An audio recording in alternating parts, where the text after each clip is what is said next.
Hello friends, welcome back everyone, welcome to my channel. तो आज मैं लेकर आया हूँ HCS। फ्रेंड्स, HCS का जो 24 तारीख को एग्ज़ाम हुआ है, फ्रेंड्स, ये 24 जुलाई को जो एग्ज़ाम हुआ है उसका सोल्यूशन होगा ये। फ्रेंड्स, फुल कॉन्सेप्ट डिटेल में बताऊँगा। फ्रेंड्स, इसमें कई क्वेश्चन ऐसे थे जिनको आपको छेड़ने की भी ज़रूरत नहीं थी, बिना मतलब पलक झपकते ही आंसर आ जाता। 15-16 क्वेश्चन ऐसे थे। फ्रेंड्स, तो चलिए देखते हैं। फ्रेंड्स, पहला ही क्वेश्चन को ले लो। ये मेरे पास सेट है। फ्रेंड्स, मेरे पास सेट है बी। फ्रेंड्स, बी नंबर का सेट है। तो अब तो आंसर की भी आगे होगी, देख लेना। फ्रेंड्स, लेकिन मैंने कुछ डिटेल में ही समझाऊंगा आपको। फ्रेंड्स, तो चलिए देखते हैं। पहला क्वेश्चन क्या कहता है, देखिए। ये मिलान करना था। फ्रेंड्स, तो आप कुछ मत करो इसमें, बस एक बात जान लो। फ्रेंड्स, जो ये बी है ना, ये द्रोणाचार्य अवार्ड सबको पता होगा, ये कोचों को दिया जाता है, जो खिलाड़ियों को कोचिंग देता है ना, जो गुरु होता है उनका कोच।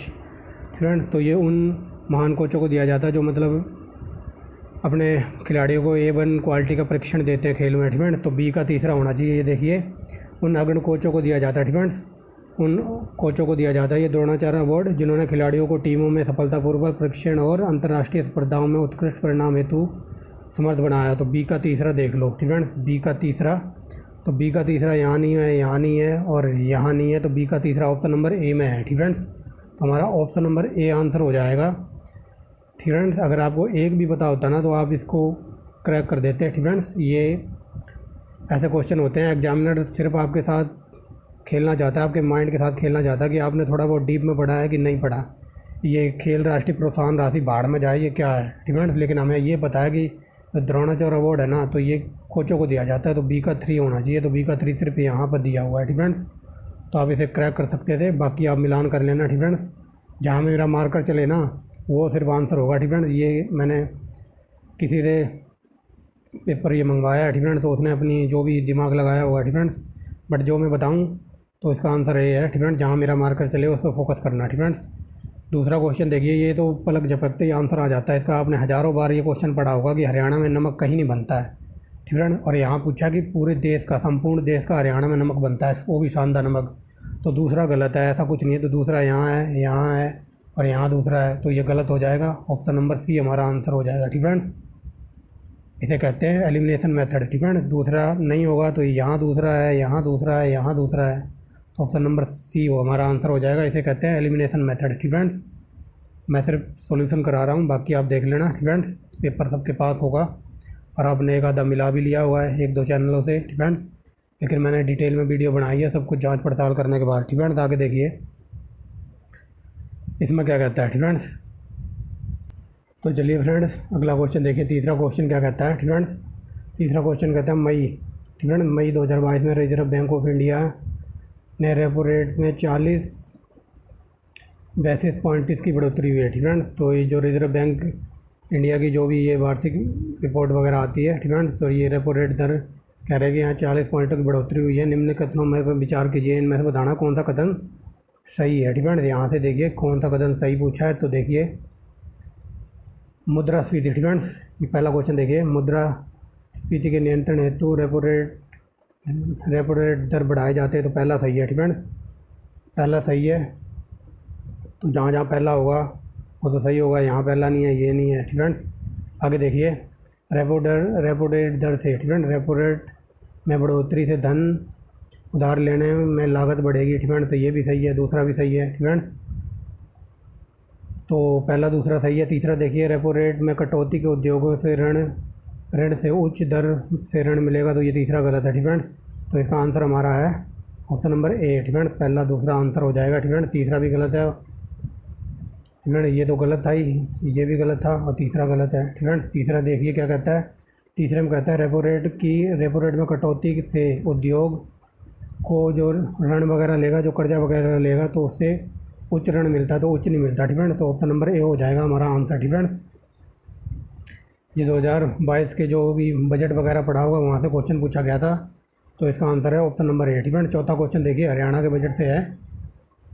फ्रेंड्स, देखिए हरियाणा का बजट क्या कहता है, वर्ष 2022-23 में के संदर्भ में। फ्रेंड्स, हरियाणा के बजट से 2022-23 के संदर्भ में यह पूछा कौन सा कथन सही है। फ्रेंड्स, तो देखिए कौन सा कथन सही है, तो इसका आंसर हो जाएगा। फ्रेंड्स, ये देखिए, राजस्व घाटे को FRMBA के एक्ट के तहत 15वें वित्त आयोग द्वारा निर्धारित सीमा में लाया गया था तो पहला सही है फ्रेंड्स। क्या कहते हैं फ्रेंड्स, तो इसने कहा कि 15वें वित्तायों के द्वारा सीमा निर्धारित में लाया गया, तो ये गलत है फ्रेंड्स, पहला गलत है फ्रेंड्स। आगे देखिए,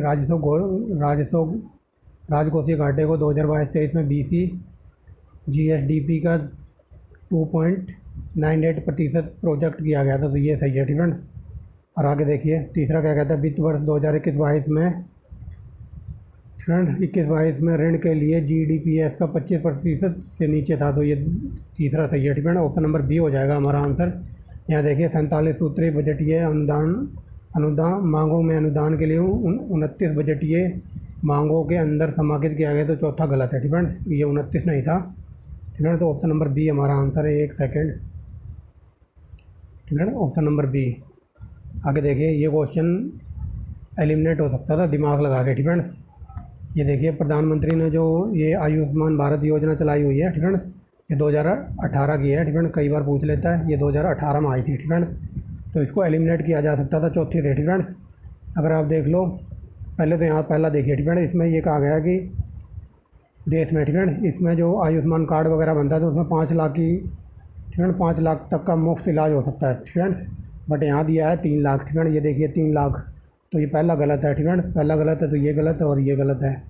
और चौथा क्वेश्चन देखिए, चौथे में ये कहता है कि ये योजना पूरे भारत में पोर्टेबल नहीं है फ्रेंड्स, तो ये योजना पूरे भारत में पोर्टेबल नहीं है, तो ये पूरे भारत में लागू है, तो चौथा भी गलत, ये गलत, ये गलत और पहला तो ऑलरेडी गलत है, तो ऑप्शन नंबर बी आंसर हो जाएगा। 2 और 3 सही है फ्रेंड्स। इसको एलिमिनेट कर सकते थे हम पहले से फ्रेंड। पहले में ये कहा गया कि 3 लाख रुपए, 3 लाख नहीं, यहाँ 5 लाख रुपए की बात कही गई थी, और ये कह रहा है कि चौथे में कह रहा है कि ये योजना पूरे भारत में लागू नहीं है फ्रेंड्स, तो पहला यहाँ से कट जाता है, ये कट जाता है, और चौथा गलत है तो ये भी कट जाता है, तो ऑप्शन नंबर बी हमारा आंसर हो जाता है फ्रेंड्स।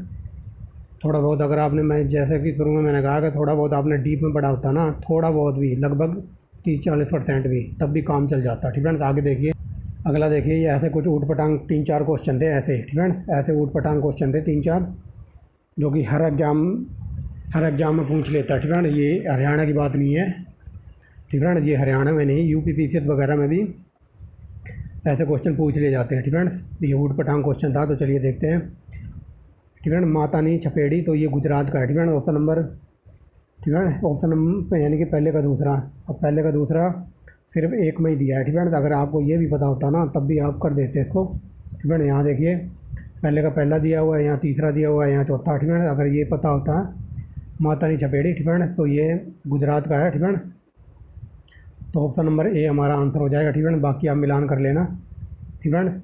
ये ऊट पटांग क्वेश्चन की श्रेणी में आते हैं, ऐसे 3-4 क्वेश्चन पूछे गए थे। एक अगला ही देखिए, ये देखिए फ्रेंड्स, शबनम, तो इसको तो आप थोड़ा बहुत दिमाग लगाते तो आप कर सकते थे। जो छींट होता है ना, तो इसको सूती वस्त्र कहते हैं, यानी कि डी का दूसरा। अब डी का दूसरा यहाँ नहीं है, यहाँ है, यहाँ है फ्रेंड्स।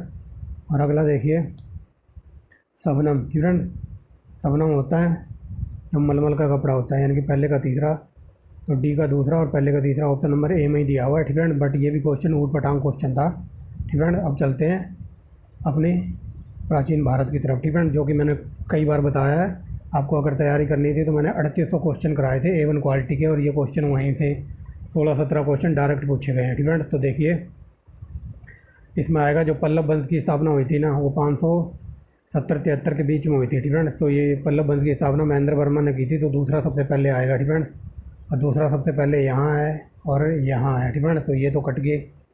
अब देखते हैं, बर्मन ने स्थापना की थी पल्लव वंश की। आगे देखिए, उसके बाद आएगा गोपाल ने स्थापना की थी पाल वंश की 710 ईस्वी में फ्रेंड, लगभग 710 ईस्वी में।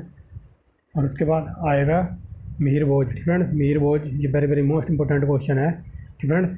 कई बार ये पूछ लेता है कि पतियारों में सबसे महानतम राजा कौन था, तो उसका नाम था राजा मिहिर भोज फ्रेंड्स। ये क्वेश्चन कई बार पूछ लेता है डिटेल में फ्रेंड्स। उसके बाद आ जाएगा 2, 3, 1, 4 फ्रेंड्स। जो ये चोल काल आएगा ना, तो ये सबसे बाद में आता है फ्रेंड्स, तो ये ऑप्शन नंबर सी हो जाएगा यहाँ पर फ्रेंड्स, याद रखेंगे। और इसको आप एलिमिनेट कर सकते थे फ्रेंड्स, ये क्वेश्चन देख के ही सोल्व हो सकता था फ्रेंड्स। देखिए, मैं बताता हूँ कैसे सोल्व हो सकता था। जो ये गोलमेज सम्मेलन दूसरा हुआ था ना, ये 1930 में हुआ था, और ये दांडी मार्च फ्रेंड्स, ये क्या कहते हैं, ये 1931 में हुआ था दूसरा गोलमेज सम्मेलन फ्रेंड्स। दूसरा गोलमेज सम्मेलन 1931 में, दांडी मार्च हुआ था 1930 में। यानी कि 30 के बाद 31 आएगा, यानी कि 2 के बाद पहला आएगा। ठीक फ्रेंड्स, दांडी यात्रा के बाद ये गोल में सम्मेलन आएगा, यानी कि 2 के बाद पहला देख लीजिए, 2 के बाद पहला सिर्फ इसी ऑप्शन में दिया हुआ है। ठीक फ्रेंड्स, अगर आपको ये भी ना पता होता ना कि ये तंग कर रहा होगा बीच में। ठीक फ्रेंड्स, जतिन दास की मृत्यु। ठीक फ्रेंड्स, सबसे पहले आएगा रोलेट एक्ट,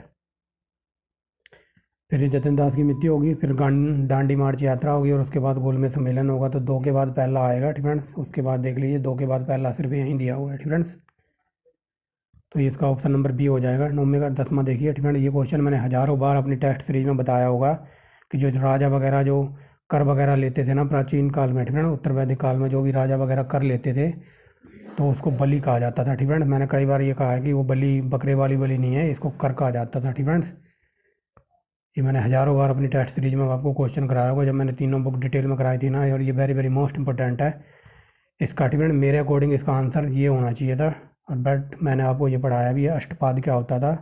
ठीक फ्रेंड्स, तो ये एक विवाह कर्मकांड होता था। ठीक है, अष्टपाद, लेकिन जो वो आई है ना आंसर की उसमें दिया हुआ है एक शतरंज का खेल। ठीक फ्रेंड्स, लेकिन जब ये मैंने नेट पे सर्च करा तो उसमें जो विभिन्न डिफरेंट जातियों में विवाह होते थे ना, तो उसी को विवाह से संबंधित है ये अष्टपाद। ठीक फ्रेंड्स, ये मैंने डिटेल में आपको जब चैप्टर पढ़ाया था तब मैंने बताया था ना, मान लो कोई A1 क्वालिटी का मतलब कोई ऊंच जाति का लड़का, ठीक है ना, उच्च जाति का लड़का अगर निम्न कोटि की लड़की से या निम्न जाति की लड़की से विवाह कर लेता था तब उसको कहते थे प्रतिलोम विवाह। ठीक है, उसको कहते थे प्रतिलोम विवाह। ठीक है,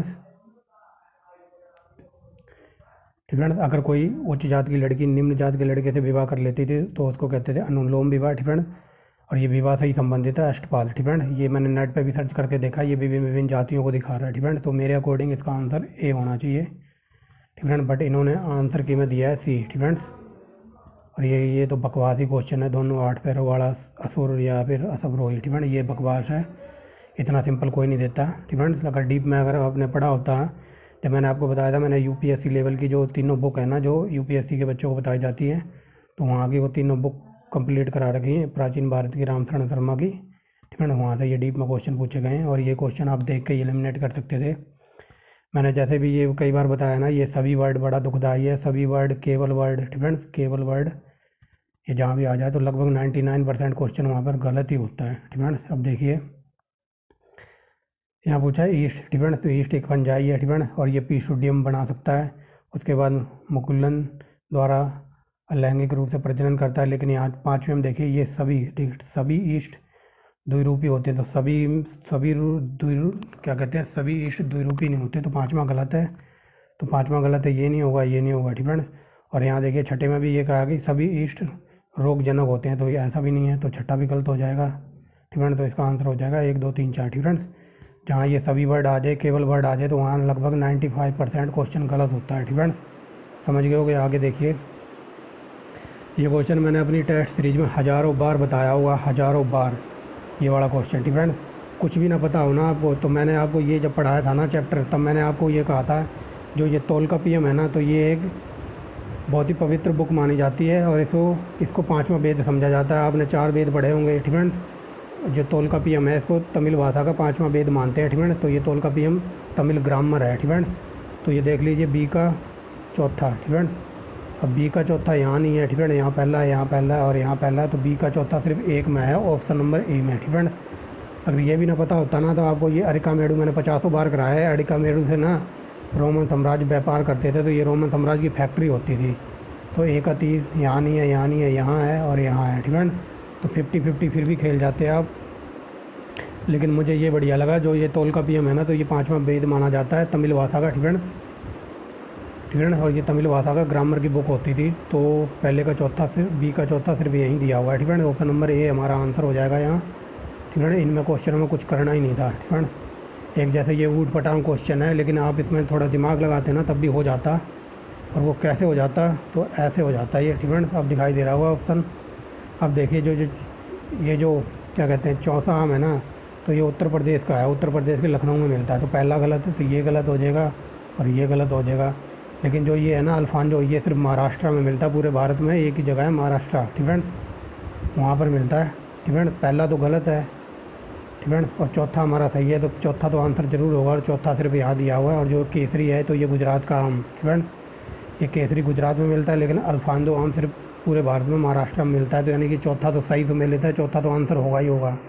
और जो ये चौथा है ये उत्तर प्रदेश का है, तो ये पहला गलत, ये गलत, ये गलत, और चौथा हमारा आंसर सिर्फ यहाँ है। ठीक फ्रेंड्स, तो इसको आप एलिमिनेट कर सकते थे। ऑप्शन नंबर हमारा डी आंसर है इसका। ठीक फ्रेंड्स, आगे देखिए, ये वेरी वेरी मोस्ट इंपॉर्टेंट है। कई बार मैंने आपको डायरेक्ट ये बताया कि जो राजराजेश्वर का मंदिर था ना, क्या कहते हैं, ठीक फ्रेंड्स, तो ये मैंने कई बार आपने टेस्ट सीरीज में बताया था कि जो बृहदेश्वर का मंदिर है ना, ये राजराजेश्वर ने बनवाया था, जो कि राजेंद्र प्रथम का बाप था। ठीक फ्रेंड्स, इसके बाप ने बनवाया था, ना कि राजेंद्र प्रथम ने। तो दूसरा गलत है। ठीक फ्रेंड्स, पहला सही है। राजेंद्र ने चोला की मुगलई कोल के लिए जो परमाणिक इकाई वगैरह थी ये आरंभ की थी, लेकिन ये बृहदेश्वर का मंदिर है, ये मैंने हज़ारों बार अपनी टेस्ट सीरीज में कराया हुआ, तो ये इसके बाप ने बनवाया था, ना कि राजेंद्र प्रथम ने। राजेंद्र प्रथम के बाप का नाम था राजराजेश्वर। ठीक फ्रेंड्स, तो पहला सही है। ठीक है, दूसरा गलत है, तो ऑप्शन नंबर हमारा सी आंसर सही हो जाएगा। ठीक फ्रेंड्स, आगे देखिए, ऐसे क्वेश्चन मैंने आपको हर बार कहा था कि ऐसे क्वेश्चन मिलान में कई बार पूछे गए हैं। ठीक फ्रेंड्स, तो यहाँ देखिए, आरोही क्रम में इनको सजाना है, तो सजा दीजिए। सबसे पहले आएगा सूबेदार, फिर फौजदार, फिर आमीन, फिर मुकद्दम। ठीक फ्रेंड्स, ये ऑप्शन नंबर डी हमारा आंसर है। ठीक फ्रेंड्स, ऑप्शन नंबर डी यहाँ पर दिया हुआ है। ठीक फ्रेंड्स, ऑप्शन नंबर डी यानी कि यहाँ पर। ठीक फ्रेंड्स, आगे देखिए, ये लॉलीपॉप क्वेश्चन है, कई बार बताया। ठीक फ्रेंड्स, जितने विद्रोह वगैरह हैं, तो चलिए देखते हैं। ठीक फ्रेंड्स,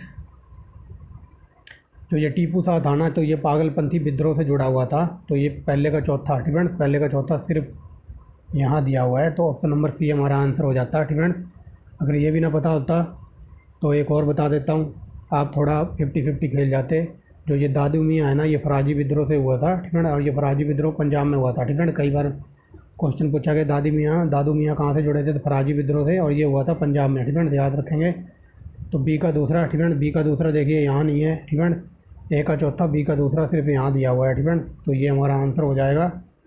एग्जामिनर सिर्फ आपके दिमाग को चेक करना चाहता था कि आप थोड़ा डीप में पढ़ के आए हैं या नहीं। ठीक है, आगे देखिए, जो ये अंग देश है ना, ठीक है, कई बार ये इसकी राजधानी पूछ लेता है, तो अंग की राजधानी मैंने आपको बताई थी चंपा। ठीक है, एक सेकेंड। ठीक है, ये क्वेश्चन ऐसे पूछता कि चंपा की राजधानी क्या थी? चंपा की राजधानी थी अंग। ठीक है, तो यहाँ अंग देश की बात हुई है। अंग देश वर्तमान में ये भागलपुर पड़ता है, कहाँ पर? बिहार में। तो ये अंग देश बिहार में पड़ता था। ठीक है, ये सही है, लेकिन यहाँ दूसरा भी सही है। ठीक है, इस कला में मुख्य रंग केवल गुलाबी और हरा पीला रंग यूज होता था। ठीक है, तो ये सही है। ठीक है, तो ऑप्शन नंबर बी सही हो जाएगा। ठीक है, दोनों सही हैं। आगे देखिए, ये एक लॉलीपॉप क्वेश्चन था। ठीक है, लेकिन थोड़ा डीप में जाके पूछा हुआ है। ठीक है, अगर यहाँ मधुबनी की जगह बिहार दे देता है ना, तब यहाँ काम चल जाता, लेकिन इसने बिहार नहीं दिया। ठीक है, थोड़ा डीप में जाके पूछ लिया।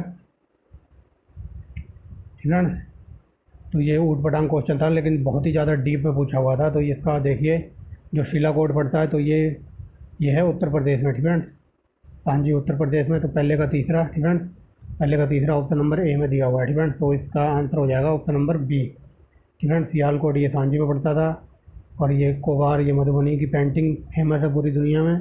सी का देखिए, सिया बाड़िया। ठीक है, सिया बाड़िया, तो ये हो जाएगा एक पट्टा चित्रा। ठीक है, मोरा कुंडी, तो ये है पिछवाई। ठीक है, तो ये क्वेश्चन थोड़ा डीप में पूछा हुआ था। ऑप्शन नंबर बी है इसका आंसर है। ठीक है, आगे देखिए,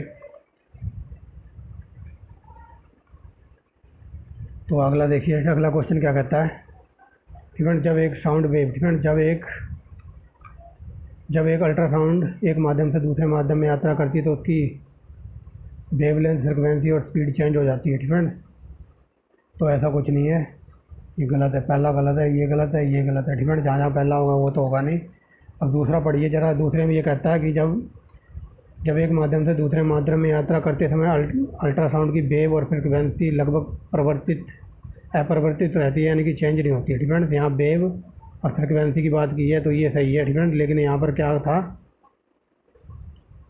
ठीक है, ठीक है, तो आगे देखिए, तीसरा क्वेश्चन क्या कहता है। एक माध्यम से दूसरे माध्यम में यात्रा करते समय अल्ट्रासाउंड की वेव और फ्रिक्वेंसी व स्पीड बदलती है, तो ये भी गलत है। ठीक है, चौथा देखिए। ठीक है, चौथे से एलिमिनेट कर सकते थे आप।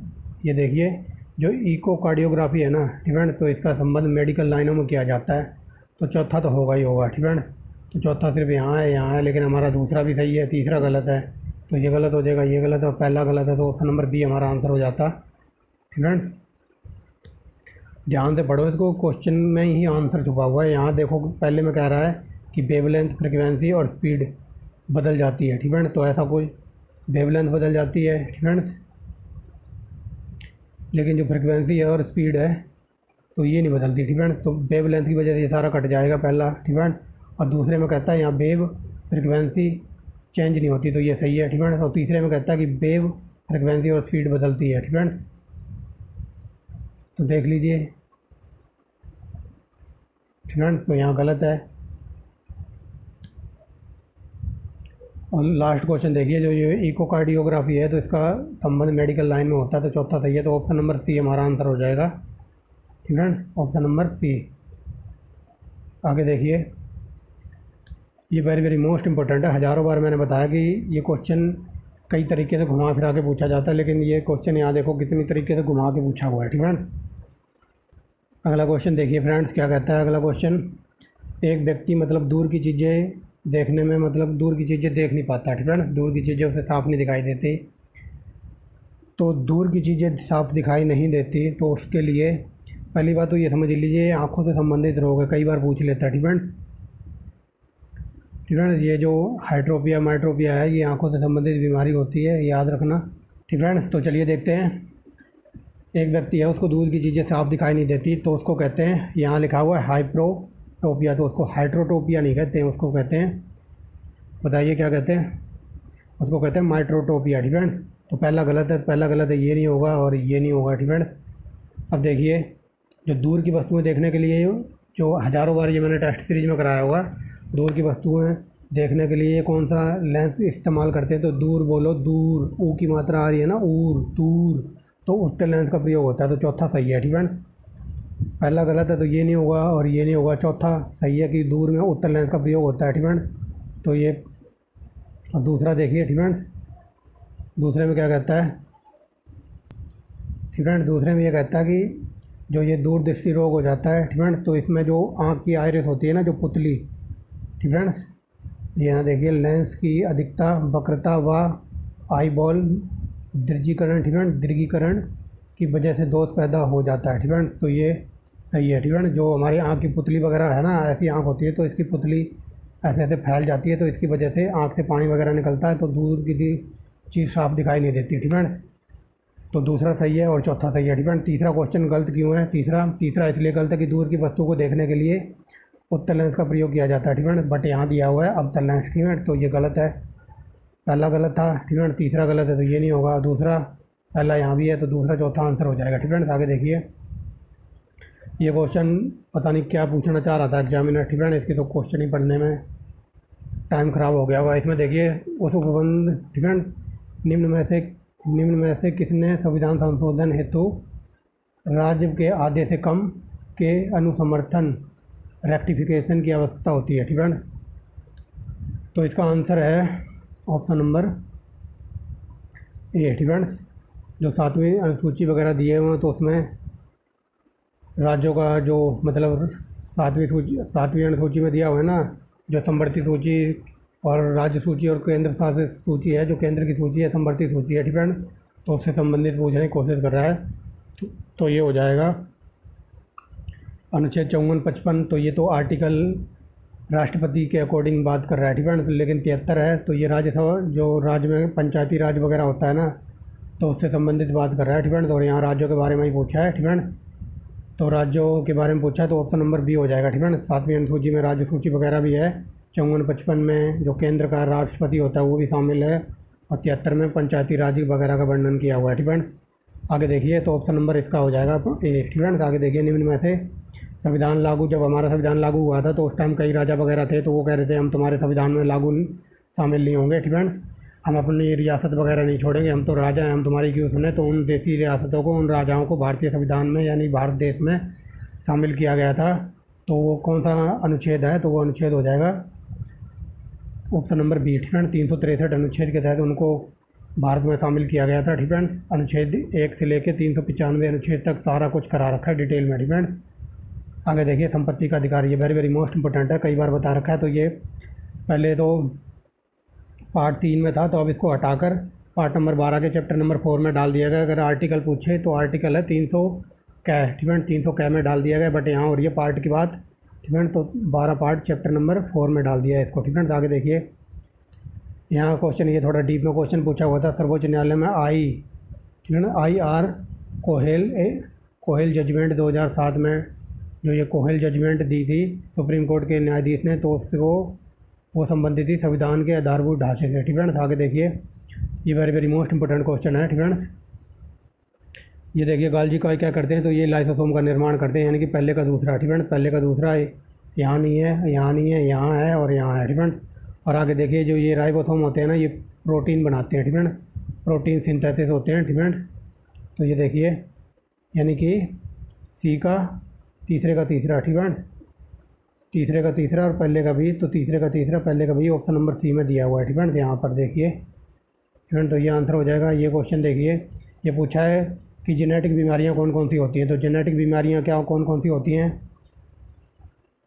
तो एड्स तो एक विषाणु की बीमारी है, तो जहाँ जहाँ एड्स होगा वो तो होगा नहीं, यहाँ ये कट जाएगा, ये कट जाएगा, जेनेटिक बीमारी हो जाएगी हमारी ऑप्शन नंबर डी, ठीक है। एमनीसिया, हीमोफीलिया और डाउन सिंड्रोम, तो ये जेनेटिक बीमारी है, तो ऑप्शन नंबर डी हमारा आंसर है, ठीक है। आगे देखिए ये 2019 की करंट अफेयर पूछ ली, ठीक है। देखिए 2019 में जब वो चंद्रयान गया था तो उसकी करंट अफेयर पूछी है, ठीक है। तो यहाँ पूछा है 2022 में जो geo synchronised satellite launch vehicle mark 3 ने हरिकोटा से चंद्रयान 2 लॉन्च किया था, तो उसमें तीन सिस्टम भेजे गए थे ना, एक ऑर्बिटर था, एक लैंडर था, एक रोवर था, तो ये सही है। और ये 62 माइल की ऊंचाई से चक्कर लगाएगा, ठीक है। तो ये दोनों ही सही है, तो ऑप्शन नंबर ए हो जाएगा इसका, ठीक है। और ये क्वेश्चन RRB NTPC में पूछा गया था कि जो जियो सैटेलाइट लॉन्च व्हीकल का पूरा नाम बता दो, ठीक है। GSLV लिखा हुआ था, GS, ठीक है, कई बार पूछ लेता है, GSLV की फुल फॉर्म बता दो, ठीक है। तो GSLV की फुल फॉर्म देख लो, यहाँ से देख लो, जियो सिंक्रोनाइज्ड सैटेलाइट लॉन्च व्हीकल था, ठीक है। तो इसका answer number option number A है, दोनों सही है, ठीक है। आगे देखिए ये क्वेश्चन बहुत ही डीप में पूछा हुआ था, यहाँ पूछा था प्रिजर्वेटिव नहीं है, ठीक है। प्रिजर्वेटिव कौन सा नहीं है या प्रतिरक्षी कौन सा नहीं है, तो ऑप्शन नंबर ए हो जाएगा, ये डेसिलिन कोई प्रतिरक्षी नहीं होता, ठीक है। आगे देखिए ये क्वेश्चन मैंने हज़ारों बार आपको एग्जाम में अपनी टेस्ट सीरीज में कराया होगा कि बायोगैस में मीथेन वगैरह होती है, ठीक है। तो वही बात यहाँ पूछ ली है कि बायोगैस में बहुत अधिक मात्रा में मीथेन होती है, इसका प्रयोग विभिन्न ईंधनों के रूप में किया जाता है, तो पहला सही है, ठीक है। और ये देखिए बायोगैस में कार्बन डाइऑक्साइड भी होती है, ठीक है। कार्बन डाइऑक्साइड की ऊंची मात्रा होने से, ठीक है, ऊंची मात्रा होने से प्राकृतिक गैस की तुलना में बायोगैस निम्न ऊर्जा देती है, ठीक है। तो ये हो जाएगा ऑप्शन नंबर बी, दोनों ही सही हैं लेकिन इन दोनों की व्याख्या नहीं हो रही है, ठीक है। तो ऑप्शन नंबर बी आंसर है, ठीक है। ऑप्शन नंबर बी, ए और आर दोनों सही है लेकिन व्याख्या स्पष्ट नहीं हो रही है, ठीक है। आगे देखिए पंचवर्षीय योजना, ये वेरी वेरी मोस्ट इंपॉर्टेंट था और इसको आप देख के एलिमिनेट कर सकते थे। ये बम्बई प्लान 1944 में आया था, ठीक है। यहाँ स्वतंत्रता से पहले पूछा हुआ है, ठीक है, ठीक है, याद रखेंगे। ये देखिए यहाँ पर क्या पूछा, भारत में पंचवर्षीय योजना के आरंभ से पहले, ठीक है, आरंभ से पहले कौन कौन सी योजनाएं अस्तित्व में थी, ठीक है। तो ये बम्बई प्लान तो था ही था, 1944 में आया था ये, ठीक है, जब हमारा देश आज़ाद भी नहीं हुआ था। और उसके बाद सर्वोदय प्लान, ठीक है। और ये कृषि योजना, कृषि प्लान, भारत प्लान, तो ये आज़ादी के बाद आए थे, तो ऑप्शन नंबर बी हो जाएगा, ठीक है। आंसर हमारा। आगे देखिए ये क्वेश्चन बहुत ही अच्छा शानदार क्वालिटी का पूछा हुआ है, ठीक है। यहाँ ये पूछा कि आपके घरों में आने वाली जो विद्युत धारा है, ठीक है, तो यहाँ पर बताना है इसके संदर्भ में कौन सा कथन सही है। तो जो हमारा फ्रीजर वगैरह होता है, ठीक है, रेफ्रिजरेटर वगैरह होता है, तो उसमें AC ऊर्जा आती है, ठीक है, AC यानी कि अल्टरनेटिंग करंट आता है। और जो तीसरा देखिए जो हमारी कूल क्या बोल रहा हूँ मैं, कूलर और जो AC वगैरह होती है, तो उसमें भी अल्टरनेटिंग करंट आता है, ठीक है। तो ऑप्शन नंबर हो जाएगा दूसरा और तीसरा सही है, ठीक है। तो इसका आंसर हो जाएगा ऑप्शन नंबर बी, ठीक है, दूसरा तीसरा सही है यहाँ पर, ठीक है। जो ये माइक्रोवेव ओवन टेलीविज़न होता है तो इसमें डायरेक्ट करंट नहीं आता, ठीक है, इतना याद रखना। आगे देखिए, ठीक है, और इसे आप ना एलिमिनेट भी कर सकते थे, किससे, चौथे में ये देखिए क्या कहता है, अधिकतर, ठीक है ना, अधिकतर साधनों में 220 एम्पियर की जो विद्युत धारा दौड़ती है, तो अधिकतर साधनों में विद्युत धारा तो आती है, ठीक है, लेकिन अधिकतर साधनों में नहीं, अधिकतर में आती है 440 वोल्ट। ठीक है, जो फैक्ट्रियों में बड़ी बड़ी मोटर वगैरह लगे होते हैं तो वहाँ 440 वोल्ट का झटका लगता है। ठीक है, तो यहाँ चौथा गलत है, तो चौथा गलत है, ये नहीं होगा, ये नहीं होगा और ये नहीं होगा। ऑप्शन नंबर बी हो जाता है। ठीक है, चौथे से आप एलिमिनेट कर सकते थे इसको। आगे देखिए फ्रेंड्स, क्वेश्चन अगला क्या कहता है, चुंबकीय क्षेत्र। ठीक है, चुंबकीय क्षेत्र रेखाएं छड़ के उत्तरी ध्रुव से प्रकट होती हैं तथा छड़ के दक्षिणी ध्रुव पर विलीन हो जाती हैं। तो ये पहला सही है। ठीक है, पहला बिल्कुल सही है कि ये एक स्वतंत्र चुम्बक को आप ऐसे लटका दोगे ना तो वो उत्तर और दक्षिण दिशा में लटकेगी। ठीक है, वो घूम के उत्तर और दक्षिण दिशा में आ जाएगी, इतना याद रखना। ठीक है, ये सब मैंने आपको साइंस में डिटेल में पढ़ाया था, लूसेंट की साइंस में। ठीक है, आगे देखिए, आप इसको ना तीसरे से एलिमिनेट कर सकते थे। यहाँ ये पूछ रहा है कि बार मैग्नेट के अंदर ना कोई भी वर्ड पे इसने ज़्यादा फोकस किया है कि कोई भी चुंबकीय तत्व या क्षेत्र नहीं होता। ठीक है, तो तीसरा गलत है, बार मैग्नेट में होता है। ठीक है, चुंबकीय क्षेत्र होता है तभी तो वो ऐसे लटकती है। ठीक है, किसी क्षेत्र में पर्टिकुलर डायरेक्शन में लटकती है। तीसरा गलत है, तो यहाँ तीसरा है, यहाँ तीसरा है और यहाँ तीसरा है। तो ऑप्शन नंबर बी हमारा आंसर हो जाएगा। ठीक है, क्योंकि बी में तीसरा नहीं है, तो पहला, दूसरा और चौथा सही है। ठीक है, इसको आप एलिमिनेट कर सकते थे और इस क्वेश्चन को आप देख के ये एलिमिनेट कर सकते थे। ठीक है, इसमें देखिए पहला कहता है कि जो विद्युत मोटर वगैरह है, ठीक है, विद्युत मोटर वैद्युत ऊर्जा को यांत्रिक ऊर्जा में बदलती है, सही है। लेकिन विद्युत जनरेटर यांत्रिक ऊर्जा को विद्युत ऊर्जा में बदलता है, ये भी सही है। ठीक है, अब जरा तीसरा क्वेश्चन पढ़िए। तीसरे में ये कहता है विद्युत मोटर और जनरेटर एक ही सिद्धांत पर कार्य करते हैं, तो ऐसा कुछ नहीं है। ठीक है, जनरेटर अलग कार्य करता है और मोटर वगैरह अलग कार्य करती है। ठीक है, तो देखिए तीसरा गलत है, तो यहाँ नहीं हो, तीसरा ये नहीं होगा, ये नहीं होगा और ये नहीं होगा। ठीक है, तो ऑप्शन नंबर बी हो जाएगा आंसर। ठीक है, ये क्वेश्चन ऐसे मैंने आपको बहुत सारे डिटेल में करा रखे हैं एलिमिनेट करने वाले। ठीक है, अगर आपने थोड़ा बहुत भी डिटेल में पढ़ा होता तो आप कर सकते थे। ठीक है, एक ही सिद्धांत पर कार्य करते हैं, तो ऐसा नहीं है। ठीक है,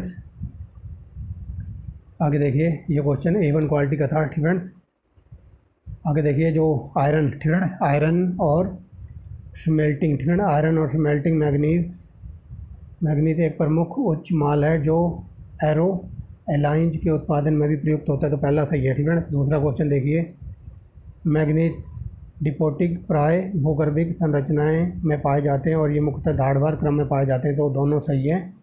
और ये व्याख्या नहीं कर रहे हैं। ठीक है, क्योंकि ऊपर बात हो रही है आयरन की और नीचे बात हो रही है मैग्नीशियम की, तो ऑप्शन नंबर डी हमारा आंसर है। ठीक है, आगे देखिए, ऐसे क्वेश्चन मैंने आपको हज़ारों बार करा रखे हैं और ये क्वेश्चन आप देख के ये एलिमिनेट कर सकते थे।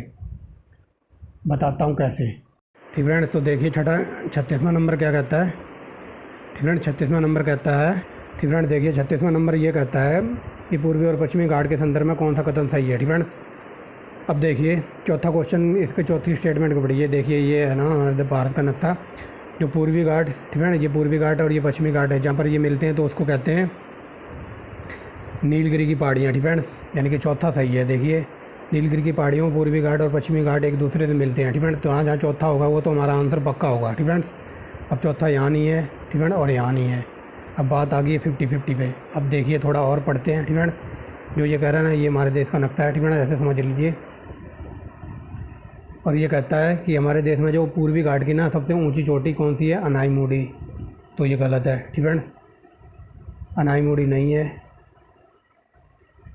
ठीक है, और देखिए दूसरा पढ़िए, जो पूर्वी घाट की तुलना में पश्चिमी घाट इलोवेशन से नीचे एक अवतरित नहीं है। ठीक है, ये क्वेश्चन पूछने की कोशिश कर रहा है, जो ये पश्चिमी घाट है ना, तो जैसे हम इधर से इधर जाएंगे ना, ये ढलान बनती जाएगी। ठीक है, तो इधर ऊंचाई ज़्यादा है और इधर निचाई है। ठीक है, तो यही बात पूछ रहा है। ये तीसरे में कहता है, ठीक है, दूसरे में कहता है कि पूर्वी घाट की तुलना में पश्चिमी घाट में नीचे और अवतरित नहीं है। ठीक है, तो ये गलत है। पश्चिमी घाट ऊंचा है, इधर ऊंचाई ज़्यादा है, इधर जाओगे ना तो ये ढलान सी बनती जाएगी। ठीक है, तो दूसरा गलत है। ठीक है, दूसरा गलत है, तो ये गलत है, ये गलत है और ये गलत है। आप एक से एलिमिनेट कर सकते थे। ठीक है, चौथा पढ़ने की ज़रूरत भी नहीं थी। जब मैंने ये चैप्टर पढ़ाया था आपको, तो मैंने बताया था कई बार, जब मैंने इंडियन ज्योग्राफी पढ़ाई थी तो मैंने डिटेल में बताया था कि जो पूर्वी घाट और पश्चिमी घाट मिलते हैं तो उसको कहते हैं नीलगिरी की पहाड़ियाँ। ठीक है, और पश्चिमी घाट पूर्वी घाट से ऊंचा है। ठीक है, ऊंचा है, इधर जैसे इधर से जाओगे ना तो इधर ढलान बनती जाएगी, ये नीचे होता जाएगा और ये ऊंचाई में है। ठीक है,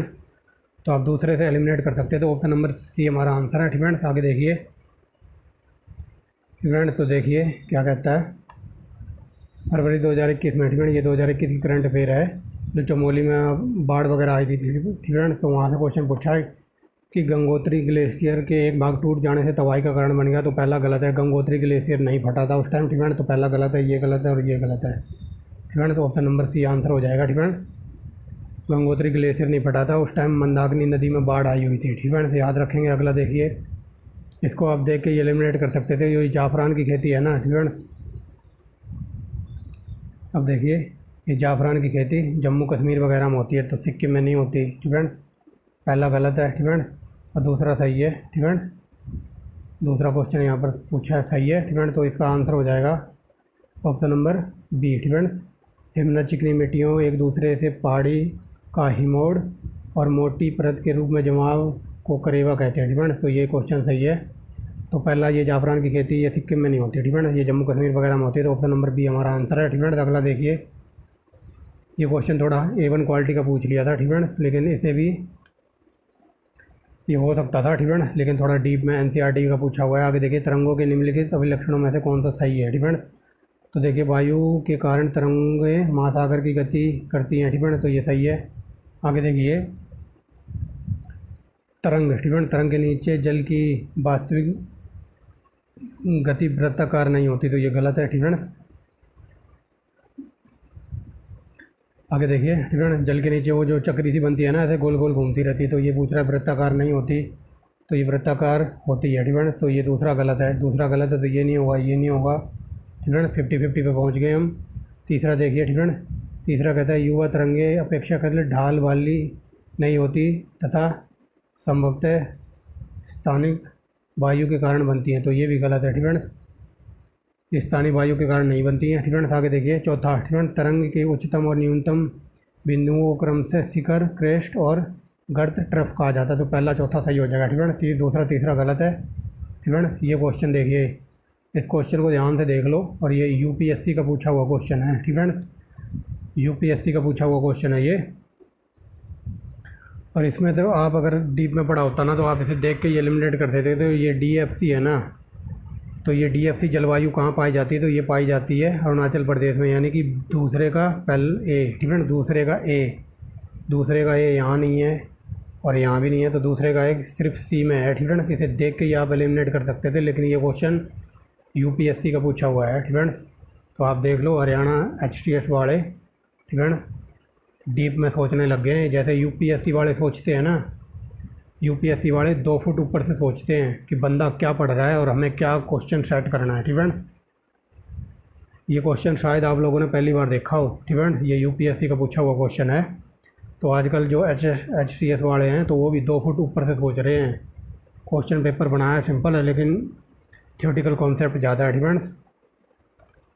इसमें शायद आपको क्लियर दिखाई नहीं दे रहा हो, लेकिन मैं बता देता हूँ ठीक है। जो ये ग्लासगो ठीक है, जो COP 26 हुआ था, तो अगर कई बार ये पूछ लेता COP 26 कहाँ हुआ है ठीक है, तो जो मैं एक्स्ट्रा फैक्ट बताते चल रहा हूँ ना, ये CET वगैरह में काम आएंगे आपको ठीक है, तो आप देख लेना। अगर क्वेश्चन ये पूछ ले COP 26 कहाँ हुआ है, तो ये ग्लासगो में हुआ है ठीक है। और ये ग्लासगो कहाँ पड़ता है, ये आप कमेंट बॉक्स में बताएंगे ठीक है। तो ये स्पष्ट नहीं दिखाई दे रहा होगा, मैं पढ़ के सुना देता हूँ ठीक है। 2-3 दिन पहले मैंने आपको, मैं सिंपल भाषा में समझिए, 2-3 दिन पहले मैंने ना आपको एक प्रैक्टिस सेट करवाया था, तो उसमें मैंने कुछ बताया था कि हरियाणा ने ठीक है, हरियाणा ने 2000 आई थिंक 47 पता नहीं 45 ठीक है, हरियाणा ने 2045 तक पता नहीं 47 तक कार्बन फ्री घोषणा की है कि हम हरियाणा को 2045-47 तक मतलब कार्बन फ्री बना देंगे। तो मैंने कहा था कि जो मोदी ने कहा है ना, मोदी ने ये कहा कि हम 2070 तक पूरे इंडिया में कार्बन को ख़त्म कर देंगे, मतलब नेट जीरो कार्बन कर देंगे। और फिर मैंने कहा था कि पाकिस्तान से जब पूछा गया कि पाकिस्तान वालों तुम बताओ तुम कब तक अपने पाकिस्तान को कार्बन से फ्री कर दोगे ठीक है। तो ऐसा मैंने कुछ क्वेश्चन कराया था ना, ये क्वेश्चन वहीं से उठाया गया है ठीक है। तो यहाँ देखिए 2090 तक नेट जीरो कार्बन का लक्ष्य रखा गया है, तो मोदी ने कहा था हम 2070 तक ठीक है, 2070 ना कि 90 ठीक है। यहाँ 5वां गलत है, तो 5वां गलत है, तो ये नहीं होगा और ये नहीं होगा ठीक है। बात आ गई है 50-50 पे। आप देखिए 2030 तक ना इन्होंने कहा कि 1000 गीगावाट गैर जीवाश्म ऊर्जा की कैपेसिटी तक पहुँच ठीक है, तो ये 1000 नहीं है, ये 750 पता नहीं 800 कुछ है ठीक है। तो पहला गलत है, तो ये गलत है और ये भी गलत है और 5वां भी गलत है, तो ये हमारा आंसर हो जाएगा ऑप्शन नंबर बी ठीक है। दूसरा तीसरा चौथा सही है ठीक है। ये इसको कहते हैं एलिमिनेशन मेथड ठीक है। पहला तो देख लीजिए, पहले से ही समझ गए भाई 2070 तक कहा है मोदी ने, ठीक है ना। तो पाँचवा गलत है। अब जहाँ जहाँ पाँचवा होगा वो तो होगा नहीं, ठीक है ना। और यहाँ पहला भी गलत है, तो ये भी गलत है। तो ऑप्शन नंबर बी हमारा आंसर है, ठीक है। अब ये पूछा कि जो हमारे भारत की जो निर्यात प्रतिशत में वृद्धि हुई है ना, तो 3 प्रमुख कारण कौन कौन से हैं। तो उसमें है ज्वेलरी वगैरह है, ठीक है ना, पेट्रोलियम है, और क्या कहते हैं इंजीनियरिंग का सामान है। तो चावल में उसका कोई उपयोग नहीं है, ठीक है। चौथा गलत है, तो ये नहीं होगा और ये नहीं होगा और ये नहीं होगा, ठीक है। तो ऑप्शन नंबर हमारा सी आंसर हो जाएगा, ठीक है। चावल का इतना उपयोग नहीं होता है, ठीक है। आगे देखिए, ठीक है। वीडियो थोड़ी लंबी ज़रूर हो जाएगी, लेकिन मैं डिटेल में पढ़ा रहा हूँ एकदम, ठीक है। आगे देखिए, ये बहुत ही अच्छी क्वालिटी का क्वेश्चन पूछा हुआ था, ठीक है। यहाँ देखिए, the national apprentice training scheme एक प्रोग्राम है, ठीक है, जो अप्रेंटिस वगैरह ट्रेनिंग वगैरह करते हैं, वहाँ से क्वेश्चन पूछा है, जो कि तकनीकी रूप में योग्य नवयुवकों को कार्य क्षेत्र पर जरूरी, ठीक है, कार्य क्षेत्र पर जरूरी, कार्य क्षेत्र पर जरूरी व्यापारिक ज्ञान और कौशल के साथ युक्त करना है, ठीक है। इस स्कीम के संदर्भ में कौन सा कथन सही है, ठीक है। तो इस स्कीम के तहत यह 6 महीनों का प्रोग्राम है, तो 6 महीनों का नहीं है, पहला गलत है, ये गलत है, ठीक है। पहला गलत है। आगे देखिए, तीसरा क्वेश्चन पढ़िए, अप्रेंटिस के दौरान प्रशिक्षुओं को कोई भी, ठीक है, कोई भी सस्पेंड नहीं कर सकता, तो ये गलत है, ठीक है। तो ये गलत है। ये कह रहा है कि आप मान लो कोई ट्रेनिंग सेंटर पे गया, ट्रेनिंग करने सीखने कुछ भी, तो उसको कोई सस्पेंड नहीं कर सकता, तो ऐसा कुछ नहीं है। अगर वो उत्पाद वगैरह मचाएगा, वहाँ तोड़ फोड़ करेगा, लड़ाई झगड़ा करेगा, तो वो सस्पेंड भी हो सकता है, ठीक है। तो तीसरा गलत है, तो ये गलत है और ये गलत है और पहला भी गलत है, ठीक है। ये 6 महीने का प्रोग्राम नहीं है, दूसरा सही है, ठीक है। तो ऑप्शन नंबर बी हमारा आंसर हो जाएगा। ये A1 क्वालिटी का क्वेश्चन है, ठीक है ना, जैसे आप देख के एलिमिनेट कर सकते थे। यहाँ देखिए, रियल जीडीपी से नॉमिनल जीडीपी का अनुपात जीडीपी के अपस्फीति कहलाता है, तो ये गलत है। चौथा गलत है, तो ये नहीं होगा, ये नहीं होगा, ये नहीं होगा, ठीक है। अगर थोड़ी भी बहुत भी आपने इकोनॉमिक्स डिटेल में पढ़ी होती तो ये क्वेश्चन एलिमिनेट कर सकते थे, और जिसका ये पेपर है उसने थोड़ा दिमाग लगाया होगा, तो ऑप्शन नंबर ए, ठीक है ना, ये क्वेश्चन सही है। ऑप्शन नंबर पहले तीनों सही है, ठीक है ना। जो ये नॉमिनल जीडीपी वगैरह होती है, तो ये जीडीपी के अनुपात से अपस्फीति नहीं कहलाती है, डिफ्लेटरेशन नहीं कहलाती है, ठीक है। तो ऑप्शन नंबर ए हो जाएगा। अब चलिए, ठीक है ना, ये क्वेश्चन बहुत ही डीप में पूछा हुआ है, लेकिन जो ये बंदा सही करके आया, ठीक है। जो ये है ना, इसे डीफ्लिक्स 2022 के संदर्भ में कौन सा कथन गलत है, ठीक है ना। यहाँ पर पूछा कौन सा कथन गलत है, तो ये देखिए, ये 1 अप्रैल से 15 अप्रैल के बीच में नहीं हुआ था, ठीक है ना, ये आई थिंक हुआ था फरवरी में, ठीक है ना। तो ये दूसरा ही गलत है, बाकी सब सही है, ठीक है ना। आगे देखिए, इस क्वेश्चन में यही नहीं पता लग रहा था कि ये पूछना क्या चाह रहा है, ठीक है ना। तो आगे देखिए, ठीक है ना। तो चलिए देखते हैं क्या कहता है, ठीक है ना। यहाँ राज्य और केंद्र शासित प्रदेशों के बीच भारत इंगेजमेंट मैट्रिक्स कौन सी गलत है, ठीक है। तो ये बताइए कौन सी गलत है, ठीक है। तो ये हो जाएगा ऑप्शन नंबर ए, ठीक है। ये गलत है, यहाँ पर गलत ही पूछा है। तो गुजरात और छत्तीसगढ़, ठीक है, ये गलत है। इसका अंग्रेजी वर्जन देखना चाहिए, ठीक है। तो इसमें पता नहीं लग रहा है ये पूछ क्या रहा है, ठीक है। और ये लॉलीपॉप क्वेश्चन है, ये मैंने हज़ारों बार कराया है। अगर आपको मैंने जब ये टेस्ट ये जितने कराए थे ना, तो आप अगर इसे एक सही एलिमिनेट कर सकते थे। तो ये नवाबगंज पक्षी विहार है ना, तो ये उत्तर प्रदेश में है, यानी कि पहले का चौथा यहाँ नहीं है और यहाँ भी नहीं है, ठीक है। पहले का चौथा ऑप्शन नंबर ए में ही दिया हुआ है, ठीक है। अगर ये पूछ ले कि उत्तर प्रदेश का सबसे पुराना पक्षी अभ्यारण्य कौन सा है, तो ये है नवाबगंज पक्षी अभ्यारण्य, ठीक है। अगर ये पूछ ले ये कहाँ है, तो ये उत्तर प्रदेश में ज़िला पड़ता है उन्नाव, ठीक है। उन्नाव ज़िले में पड़ता है ये नवाबगंज पक्षी विहार, ठीक है। तो ये एक सही एलिमिनेट हो जाता, पहले का चौथा, ठीक है। देख लो, ठीक है। बाकी आप मिलान कर लेना। आगे देखिए, ये क्वेश्चन लॉलीपॉप क्वेश्चन है, ठीक है। ये कई बार मैंने बताया कि यहाँ सबसे ज़्यादा लंबाई हो जाएगी गोदावरी की, ठीक है। यहाँ ये पूछा, ठीक है। यहाँ ये पूछा कौन सी नदियाँ एक सहायक के रूप में सम्मिलित हैं, ठीक है। तो इसे आप देख के ये एलिमिनेट कर सकते थे, ठीक है। यहाँ पूछा इन नदियों की सहायक नदियों के रूप में कौन सा सही सम्मिलित है, तो जो ये भीमा नदी है ना, तो ये मैंने कई बार जब क्वेश्चन कराया था आपको, भीम वगैरह किस में थे, तो ये थे महाभारत में, ठीक है। महाभारत में कृष्ण भी थे, तो ये भीमा नदी है ना, तो ये कृष्णा की सहायक नदी है भीमा, ठीक है। ये देखिए कृष्णा की सहायक नदियाँ देख लीजिए, तुंगभद्रा, घाटप्रभा, मालप्रभा, ये भीमा भी कृष्णा की सहायक नदी है, ठीक है, ना कि कावेरी की। अब देखिए जहाँ जहाँ जहाँ डी होगा वो तो आंसर होगा नहीं, यहाँ डी है तो ये गलत है, ठीक है, और यहाँ डी है तो ये भी गलत है। ऑप्शन नंबर ए हमारा आंसर हो जाएगा, ठीक है। इसे कहते हैं एलिमिनेशन मेथड, ठीक है। अगर थोड़ा डीप में पढ़ाई की होती है, ठीक है, तो ये वो सही हो जाता। आगे देखिए, ठीक है, यहाँ पर डी है। मैं ये नहीं कह रहा हूँ कि आपका गलत होगा, ठीक है। ऐसे क्वेश्चनों में मतलब पलक झपकाने की देर है और आंसर निकल आता है। अब आगे देखिए, ठीक है, सबसे ज़्यादा लंबाई बताना है तो लंबाई गोदावरी की है 1465, ठीक है, 1465 गोदावरी की। उसके बाद आ जाएगा कृष्णा की 970, पता नहीं 930 कुछ ऐसी है, ठीक है। तो यहाँ देखिए गोदावरी के बाद कृष्णा होना चाहिए, तो कृष्णा, फिर महानंदी, फिर तापी, ठीक है।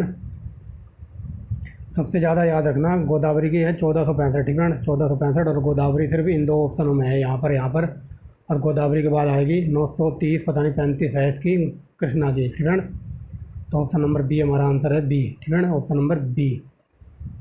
आगे देखिए, ये क्वेश्चन देख के ये एलिमिनेट हो सकता था, ठीक है, कुछ करने की ज़रूरत नहीं थी इसके, ठीक है। देखिए क्या करने की ज़रूरत नहीं थी। जो उषा मेहता है ना, जब ये भारत छोड़ो आंदोलन चल रहा था तो ये गुप्त रेडियो पे ना समाचार पत्र वगैरह प्रकाशित करती थी, समाचार खबरें सुनाती थी रेडियो पे, ठीक है ना। तब ए सही है, ठीक है ना। अब ए सही है, यहाँ ए नहीं है, ये नहीं है, ठीक है ना। अब उसके बाद देखिए, ठीक है ना, उसके बाद हम ऐसे एलिमिनेट कर सकते थे बी से, ठीक है ना। बी को देखिए ज़रा, जो ये केटी भाषमा है ना, ठीक है ना, यहाँ कहता है स्वतंत्र स्थानीय सरकार चला रहे थे, ठीक है ना, क्योंकि उस टाइम अंग्रेज़ों का राज था 1942 में, तो यहाँ स्वतंत्र सरकार कैसे बन सकती थी, ठीक है ना। स्वतंत्रता तो हमें मिली है 47 में, ठीक है ना, बात हो रही है 1942 की, ठीक है ना। तो ये यहाँ से भी एलिमिनेट हो सकता था। बी गलत है, अब बी गलत है तो ये नहीं होगा और ये नहीं होगा, ठीक है।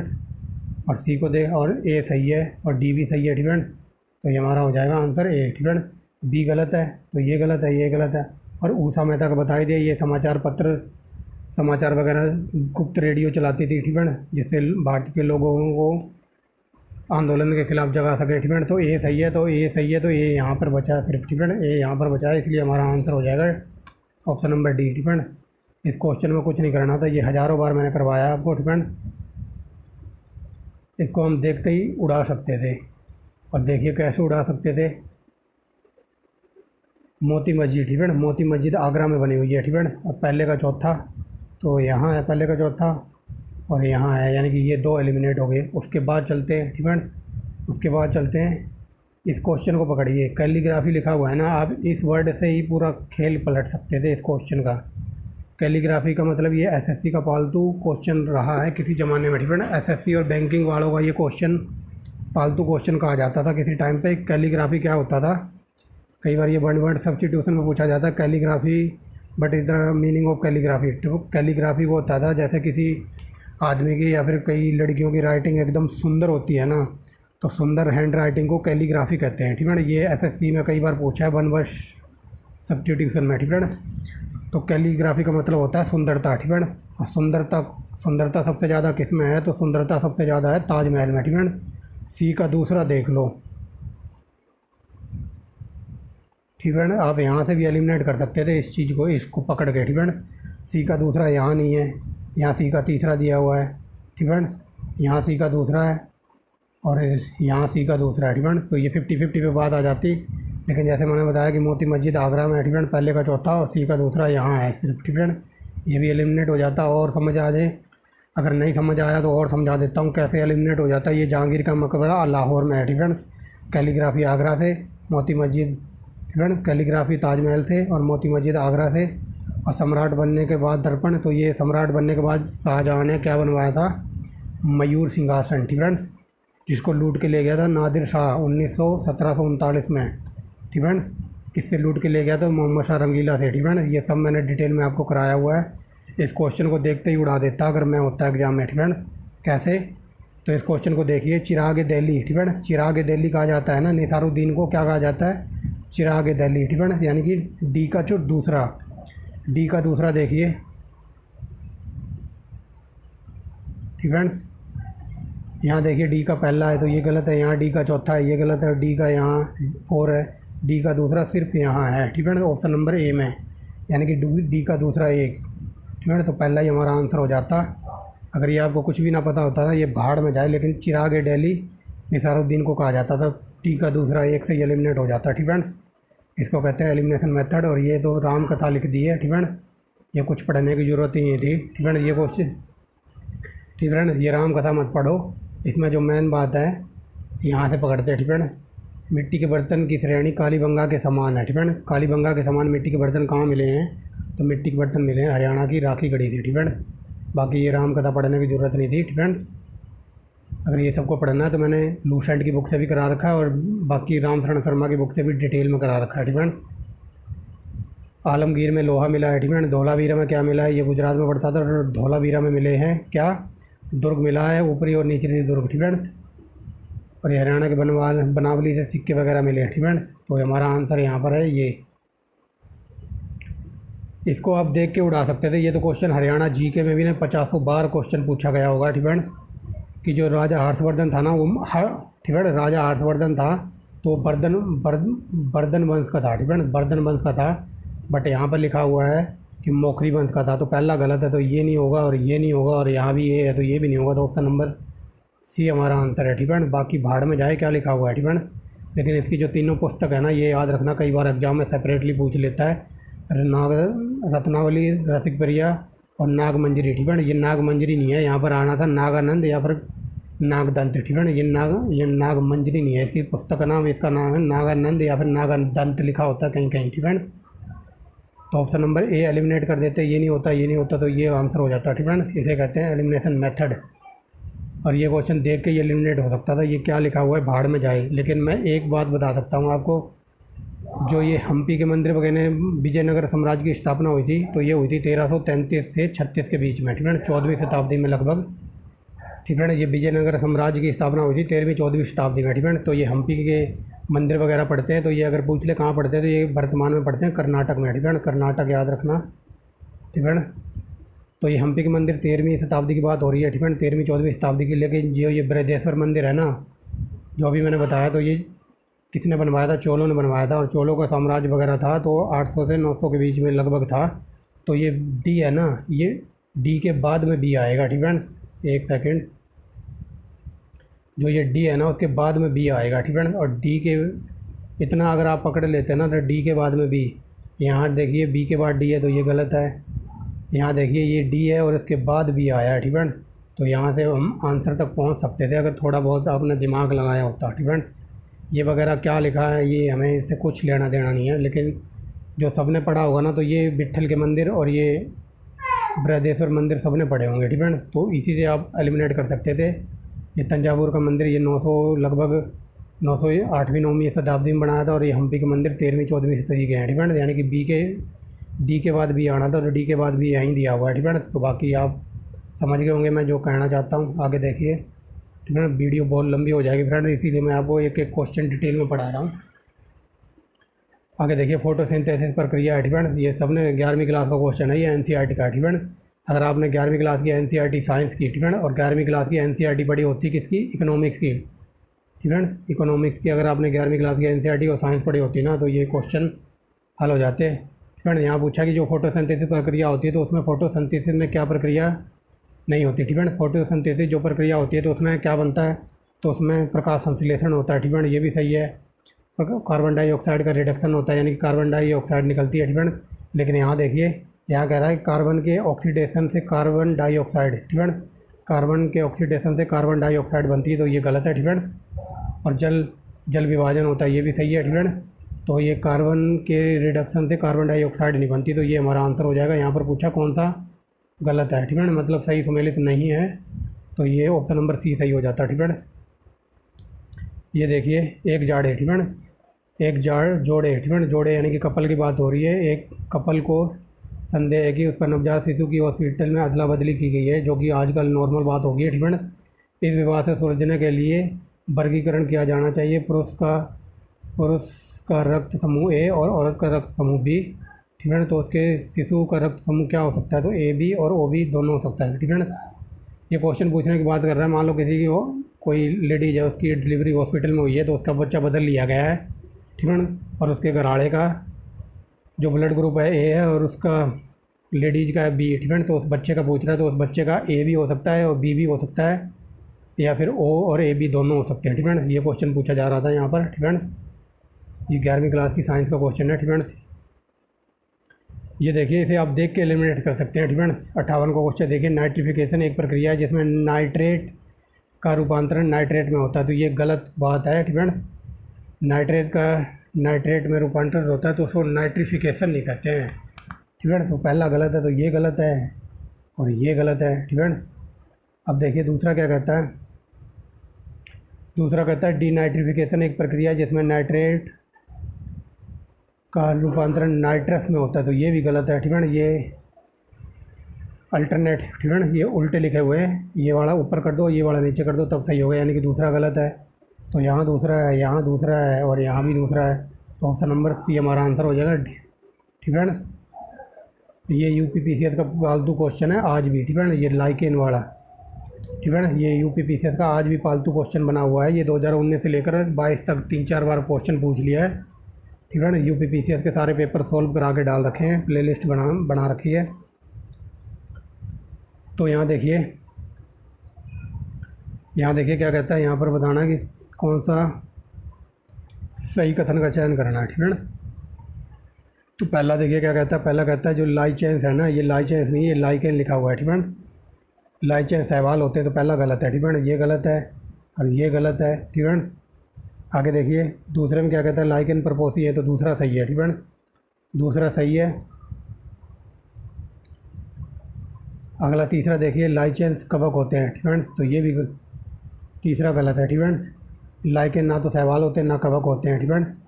तो ऑप्शन नंबर हमारा बी आंसर हो जाएगा, दूसरा और चौथा सही है, ठीक है। लाइचेंस मर्तोपजीवी ये भी नहीं होता, ठीक है। तो ऑप्शन नंबर बी हो जाएगा, ठीक है। आप इसे ऐसे एलिमिनेट कर सकते थे, ना तो लाइकेन सहवाल होते हैं ना कवक हो सकते हैं, ना मर्तोपजीवी होते हैं। लाइकेन क्या होते हैं, लाइकेन होते हैं सबपोसी होते हैं, लाइचेंस सहपोसी जीव के रूप में कार्य करते हैं, तो ये दोनों सही हैं, बाकी सारे गलत है ये, ठीक है। ऑप्शन नंबर बी है इसका आंसर। आगे देखिए, इस क्वेश्चन को मैंने हज़ारों बार कराया होगा और यहाँ पर पूछा है कि जो मोमबत्ती जलती है ना, तो वो रासायनिक प्रक्रिया भी करती है, भौतिक प्रक्रिया भी करती है, ठीक है। तो ऑप्शन नंबर यहाँ पर हो जाएगा बी, ठीक है। मोमबत्ती का जलना भौतिक और रासायनिक परिवर्तन दोनों करती है, ठीक है। आगे देखिए जिप्सम, ये very very most important question है, ठीक है। जिप्सम को गर्म करने पर पेरिसोप्लास्टर बनता है, ये 7वीं-8वीं क्लास का क्वेश्चन है साइंस का, ठीक है। पहला सही है, क्या बोल रहा हूँ मैं, ठीक है। यहाँ पर बताना कौन सा कथन सही नहीं है, ठीक है। जिप्सम को गर्म करने पर, ठीक है, गर्म करने पर नहीं, ठीक है। पहला गलत है, ये गलत है, ये गलत है, ठीक है। गर्म करने पर नहीं, ठीक है।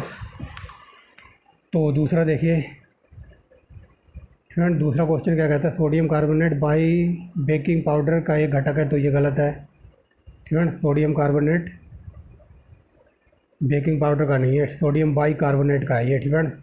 तो ये भी गलत है, बी भी गलत है, ठीक है। क्या बोल रहा हूँ मैं, ठीक है। तो देखिए जिप्सम को गर्म करने में पेरिसोप्लास्टर नहीं मिलता है, ठीक है। जिप्सम को मिलाने से पेरिसोप्लास्टर बनता है, और जिप्सम क्यों मिलाया जाता है, तो कोई बता सकता है। जो हाथ पैर वगैरह टूट जाते हैं ना, जो पेरिसोप्लास्टर चढ़ाया जाता है, तो वो प्लास्टर हाथ तो पैरों में चढ़ाया जाता है, वो भी सही है, ठीक है ना, उसमें जिप्सम होता है। लेकिन कई बार क्वेश्चन ये पूछा जाता है कि सीमेंट में जिप्सम क्यों मिलाया जाता है, तो जिप्सम वगैरह इसलिए मिलाया जाता है कि सीमेंट कई दिनों तक स्टोर रूम में या गोदामों में रखा रहता है, ताकि सीमेंट जल्दी जमे नहीं, इस वजह से इसमें जिप्सम मिलाया जाता है, ना कि गर्म किया जाता है, ठीक है।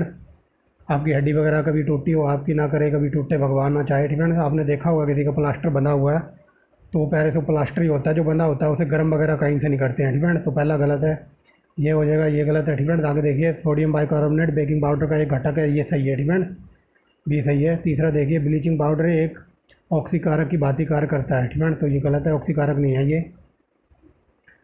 और डी देखिए ब्लू विट्रियोल की एक सूत्र इकाई में जल के 10 अणु उपस्थित होते, ये सही है, तो ऑप्शन नंबर हो जाएगा सी, ठीक है। बी और डी सही है। यहाँ पर आगे देखिए एस, ठीक है। साबुन की सफाई के संदर्भ में कौन सा कथन सही है यहाँ पर, ठीक है। तो ये देख लीजिए, साबुन के अणुओं में जल रागी सिरा तेल के कणों के संपर्क में आता है, तो ये गलत है, ठीक है। तेल से इसका कोई लेना देना नहीं है। आगे देखिए साबुन की सफाई के दौरान साबुन का घोल में मिसेल का निर्माण में इमल्सीकरण होता है तो ये सही है फ्रेंड्स। आगे देखिए, मिसेल निर्माण के दौरान साबुन के अणुओं को जल विरागी सिरा के अंदर की ओर होता है तो ये सही है फ्रेंड्स। आगे देखिए, कठोर जल में मिसेल कणों, मिसेल तेल फ्रेंड्स, तेल की तो कोई बात ही नहीं हो रही है फ्रेंड्स। तो आगे ये ऑप्शन नंबर हो जाएगा यहाँ पर बी और सी फ्रेंड्स। आगे देखिए, ये क्वेश्चन मैंने हज़ारों बार अपनी टेस्ट सीरीज में कराया हुआ और पता नहीं कितनी बार मैंने आपको ये कहा होगा कि आँखों के लिए सबसे विटामिन अच्छा है vitamin A friends. Vitamin A, पालक वगैरह खाओ फ्रेंड्स, हरी सब्जियाँ खाओ तो उससे हमारी आँखों में की रोशनी वगैरह बढ़ती है, ऐसा कहा जाता है फ्रेंड्स। हरी भरी सब्जियाँ खानी चाहिए। तो ये वही पूछा है फ्रेंड्स। यहाँ पर आँख वगैरह कुछ नहीं दिया है, यहाँ पर दिया है विजुअल फ्रेंड्स। विजुअल माने कि हम, विजुअल माने होता है देखना, और हम देखते किससे, आँखों से फ्रेंड्स। इस वर्ड के कारण पूरा खेल बिगड़ गया होगा कई बच्चों का फ्रेंड्स। यहाँ पर पूछा है किस विटामिन को हार्मोन और विजुअल फ्रेंड्स, विजुअल माने आँखों से संबंधी विटामिन कहा जाता है तो ये विटामिन ए है फ्रेंड्स। विटामिन ए को क्या कहते हैं, रेटिनॉल फ्रेंड्स। ये ऑप्शन नंबर डी में दिया हुआ है रेटिनॉल फ्रेंड्स। ये आज मैंने 2 घंटे पहले एक वीडियो अपलोड की है विटामिनों की फ्रेंड्स, बायोलॉजी की एक वीडियो अपलोड की है, उसमें ये क्वेश्चन बताया हुआ है फ्रेंड्स। जितने विटामिन हैं उन सबकी ट्रिक की वीडियो ट्रिक से लगा रखे हैं, ट्रिक वाली वीडियो में फ्रेंड्स। तो यहाँ विजुअल माने देखने की बात हो रही है, देखते हैं हम किससे, आँखों से। तो हमारे विटामिन में हमारी आँखों को के लिए सबसे अच्छा विटामिन है देखने के लिए विटामिन ए, यानी कि हरी सब्जियाँ वगैरह खाओ। और विटामिन ए का भी यहाँ पर रासायनिक नाम लिख रखा है रेटिनॉल फ्रेंड्स, याद रखेंगे। आगे चलिए, ये लॉलीपॉप क्वेश्चन है, हमारे शरीर में कार्बन होता है 18 से 19% फ्रेंड्स। आगे देखिए, यहाँ बताया जा रहा है कि श्वसन के दौरान फेफड़ों में वायु तब निकलेगी जब आप भीतर का दाब फ्रेंड्स, बताइए। ये तो आप देख के ये एलिमिनेट कर सकते हैं। मान लो आप एक लंबी सांस लो तो आपके मुंह से या नाक से कब सांस निकलेगी, जब आप लंबी सांस लोगे तब एकदम ज़ोर से, मतलब आपके अंदर का जो तापमान अधिक होगा, वायुमंडलीय दबाव अधिक होगा, तब जाके फेफड़ों के भीतर का दबाव वायुमंडलीय दबाव से अधिक होगा फ्रेंड्स। ऑप्शन नंबर हो जाएगा सी फ्रेंड्स। समझ गए होगे जो मैं बताना चाहता हूँ, और इसे आप देख के एलिमिनेट कर सकते थे इस क्वेश्चन को 66 में फ्रेंड्स। यहाँ पूछा ग्रीन हाउस गैस कौन सी नहीं है फ्रेंड्स, तो ग्रीन हाउस गैस के बारे में बताना कौन सा कथन सही है। तो ये नाइट्रोजन है ना, ये ग्रीन हाउस गैस नहीं है फ्रेंड्स। ये वायुमंडल में सबसे ज़्यादा 78% मिलती है, लेकिन ये ग्रीन हाउस गैस नहीं है। अब दूसरा एलिमिनेट कर दो तो ये नहीं होगा, और यहाँ दूसरा है तो ये नहीं होगा फ्रेंड्स। और आपको ये पता होगा फ्रेंड्स, दूसरा एलिमिनेट हो जाएगा तो बच्चे 3, तो ये तीनों हो जाएंगे, यानी कि ऑप्शन नंबर पहला, तीसरा और चौथा फ्रेंड्स। पहला, तीसरा, चौथा आंसर हो जाएगा। मीथेन गैस बायोगैस है, ग्रीन हाउस गैस है, N2O nitrous oxide friends, NO2 friends, NO2 बोलते हैं इसको।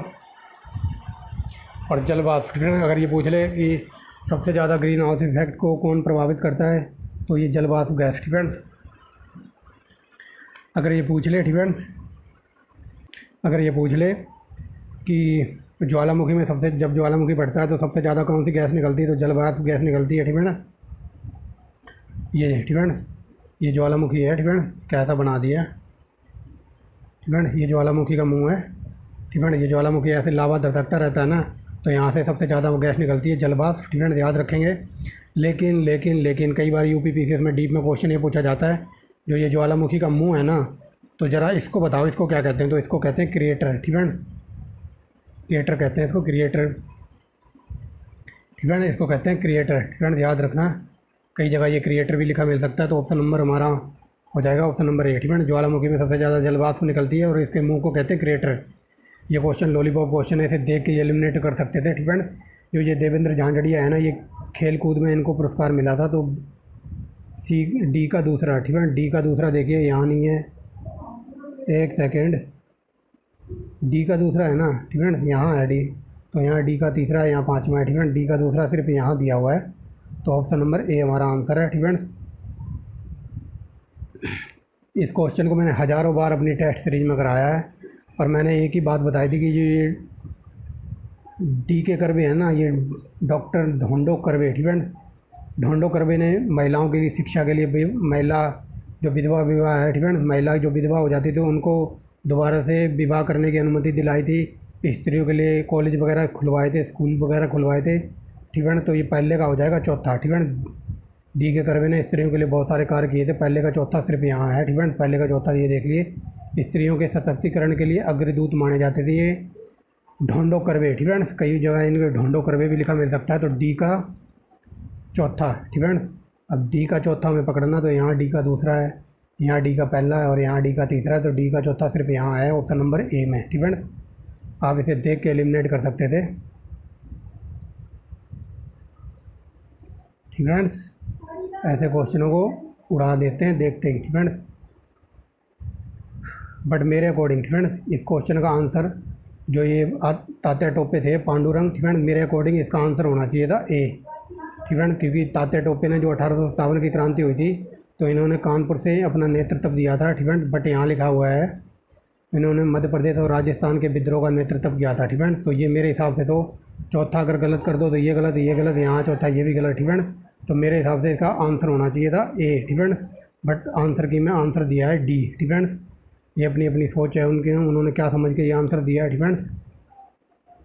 70 नंबर देखिए क्या कहता है। भारत को टेक्निकल, ठीक है, भारत को टेक्निकल टेक्सटाइल में ग्लोबल लीडरशिप के रूप में स्थापित करने के लिए भारत सरकार ने वस्त्र मंत्रालय द्वारा 4 वर्षों का क्रियान्वयन भी 2020-21 और 23-24 के लिए नेशनल टेक्निकल टेक्सटाइल मिशन की स्वीकृति प्रदान की है, ठीक है। तो इसमें बताना है कौन सा कथन सही है, ठीक है। यहाँ से क्वेश्चन यहाँ से पढ़ के यहाँ पर ख़त्म होता है, कभी आप ये पढ़ो ही मत क्या पूछा है, ठीक है। तो देखिए टेक्निकल टेक्सटाइल प्रोडक्ट को उनके एप्लीकेशन एरिया के आधार पर 11 ब्रॉड कैटेगरी में बांटा गया, तो ये गलत है, ठीक है ना। यहाँ 14 ब्रॉड कैटेगरी में नहीं बांटा है, तो पहला गलत है, ये गलत है, तो ये गलत है, ये गलत है। आंसर आ जाएगा हमारा बी, ठीक है ना। ये 14 कैटेगरी नहीं है, आई थिंक ये 7-8 कैटेगरी में बांटा है, ठीक है। तो ऑप्शन नंबर हो जाएगा सी, यानी कि बी बी बी बी, ठीक है। बैकग्राउंड में थोड़ी नॉइस वगैरह हो सकती है, तो आप उसे एलिमिनेट फोकस मत करना उस पर, ठीक है फ्रेंड्स। अब देखिए पहला क्वेश्चन ये देखिए थी 71वां नंबर कहता है भारतमाला परियोजना के संदर्भ में कौन सा कथन सही है। तो पहला गलत है, ठीक है। देखिए ये पढ़ के, नेशनल हाईवे पर स्थित लेवल क्रॉसिंग को रोड, ओवर ब्रिज और अंडर ब्रिज, ठीक है ना। ये अंडर ब्रिज का बात की है, ओवर क्रॉसिंग के ऊपर बात नहीं की है, ठीक है सरकार ने, ठीक है। ये ओवर ब्रिज की बात नहीं की है, अंडर ब्रिज की बात है। यहाँ पर लिखा है over bridge, road over bridge, ठीक है। तो पहला गलत हो जाएगा, ये गलत है, ये गलत है, ये गलत है। ऑप्शन नंबर सी हमारा, बी हमारा आंसर हो जाएगा, ठीक है। ऑप्शन नंबर बी, यहाँ पर ओवर ब्रिज की बात नहीं की कि ये ऊपर से नीचे, ठीक है, पुल के नीचे। और ये लॉलीपॉप क्वेश्चन है, इसे देख के उड़ा सकते थे आप, और सबने उड़ा भी दिया होगा, ठीक है। जो ये मैटूर बांध है ना, ये कावेरी नदी पर है, ठीक है। और ये हीराकुंड महानदी पर है, ठीक है। सरदार सरोवर है ये नर्मदा नदी पर, और गांधी सागर है चंबल पर, ठीक है। गांधी सागर चंबल पर, तो ऑप्शन नंबर डी है, ठीक है। आगे देखिए, ठीक है। आगे देखिए यहाँ पर प्रधानमंत्री कृषि सिंचाई योजना के तहत मतलब बात की गई है, ठीक है। तो इसमें सिंचाई के संदर्भ में, ठीक है, तो इसका आंसर डी हो जाएगा, ये चारों सही है, ठीक है। इसमें सिंचाई के क्षेत्र में निवेश के अभिसरण के प्राप्ति हेतु आरंभ किया गया है सुनिश्चित सिंचाई के लिए खेती लायक क्षेत्र बढ़ाना, ठीक है। कम जल की दक्षता में सुधार करना और सस्टेनेबल जल संरक्षण की प्रथाएं लागू करना। तो ये चारों ही सही है, ऑप्शन नंबर डी है इसका, ठीक है। इस क्वेश्चन को देखते ही आप एलिमिनेट कर सकते थे। और कैसे कि देव भूमि किसको कहा जाता है। उत्तराखंड को देव भूमि कहा जाता है क्योंकि यहाँ पर बहुत सारे पवित्र मंदिर हैं। तो यानी कि सी का डी, ठीक है। तीसरे का डी होना चाहिए, तीसरे का डी यहाँ नहीं है और यहाँ नहीं है, तीसरे का डी ऑप्शन नंबर ए में ही है, ठीक है ना। इसको कहते हैं एलिमिनेशन मेथड। आगे देखिए 75वां क्वेश्चन क्या कहता है, वायुमंडल पवनों के प्रवाह को संदर्भ, ठीक है। वायुमंडल पवनों के प्रवाह के प्रारूप को वायुमंडलीय सामान्य परिसंचरण कहा जाता है, ये सही है, ठीक है। आगे देखिए वायुमंडल का सामान्य परिसंचरण महासागरीय जल का गतिमान करता है जो कि पृथ्वी की वायुमंडल को प्रभावित करता है। तो ये दोनों सही है लेकिन व्याख्या नहीं हो रही है, ठीक है। तो ऑप्शन नंबर हो जाएगा यहाँ पर डी, ठीक है। ऑप्शन नंबर डी है, यहाँ पर व्याख्या नहीं हो रही है। आगे देखिए ये क्वेश्चन लॉलीपॉप है और देखते ही एलिमिनेट हो सकता था, ठीक है, दूसरे से, ठीक है। जो हमारी भारतीय प्लेट है तो ये ऑस्ट्रेलियन प्लेट का भाग थी, यानी कि पहला सही है, ठीक है। तो पहला सही है, ये नहीं होगा, ठीक है, क्योंकि इसमें पहला है नहीं। और आगे देखिए हिमालय के साथ साथ पाया जाने वाला सबडक्शन जोन इसकी दक्षिणी पश्चिमी सीमा निर्धारित करता है, ठीक है। इसकी दक्षिणी सीमा निर्धारित करता है जो कि महाद्वीपीय, प्राय महाद्वीपीय अभिसरण का रूप है। ठीक है, दक्षिणी सीमा नहीं निर्धारित करता ये। ठीक है, ये करता है पूर्वी और उत्तर पूर्वी। ठीक है, तो दूसरा गलत है, ये नहीं होगा और ये नहीं होगा और ये नहीं होगा, तो ऑप्शन नंबर सी हमारा आंसर हो जाएगा। ठीक है, बाकी आप पढ़ सकते हो। आगे देखिए। ठीक है, अगला देखिए, यहाँ बताना है कौन सा कथन सही है। ठीक है, कौन सा कथन सही है। जैसा कि मैंने शुरू में ही बताया था, जहाँ ये केवल वर्ड आ जाए ना, ये केवल वर्ड बड़ा ही दुखदाई है, लगभग वहाँ 95% क्वेश्चन गलत हो जाता है। ठीक है, और आप देखिए इसको पढ़ के चौथे को, पदार्थ की अवस्था को केवल तापमान, ठीक है, पदार्थ की अवस्था को इसके तापमान में परिवर्तित केवल, ठीक है, इस केवल वर्ड पर जोर दिया गया है। यहाँ पर केवल पदार्थ बदला जा सकता है। ठीक है, पदार्थ की अवस्था को इसके तापमान में परिवर्तित द्वारा ही केवल बदला जा सकता है। ठीक है, तो ये गलत है, तापमान के द्वारा नहीं बदला जा सकता, कई और तरीके हैं। ठीक है, तो चौथा गलत है, ये गलत है, ये गलत है और ये गलत है, तो ऑप्शन नंबर बी हमारा आंसर है। ठीक है, इस क्वेश्चन पे वेरी वेरी मोस्ट इंपॉर्टेंट लगा लो, ये यूपी पीसीएस का आज भी फालतू क्वेश्चन बना हुआ है। ठीक है, तो ये सब ने पढ़ा होगा। ठीक है, ये क्रीम से मान लो जो आपके घर में दूध वगैरह जो हांडी होती है ना, तो उसमें जो मोटर वगैरह से चलती है या फिर वॉशिंग मशीन वगैरह किस सिद्धांत पर कार्य करती है। ठीक है, तो ये करती है अपकेंद्री बल पे। ठीक है, जो दूध से मक्खन बनाते हैं ना या क्रीम निकालते हैं, आपने देखा होगा। ठीक है, तो वो जो गांव में वगैरह होती है, ठीक है, तो वो चलाते हैं तो दूध से क्रीम निकालते हैं, तो ये अपकेंद्री बल से निकालते हैं। ठीक है, तो चौथे का हो जाएगा तीसरा। ठीक है, चौथे का तीसरा यहाँ तो है नहीं, इन दो में है। ठीक है, अब मैं बताता हूँ।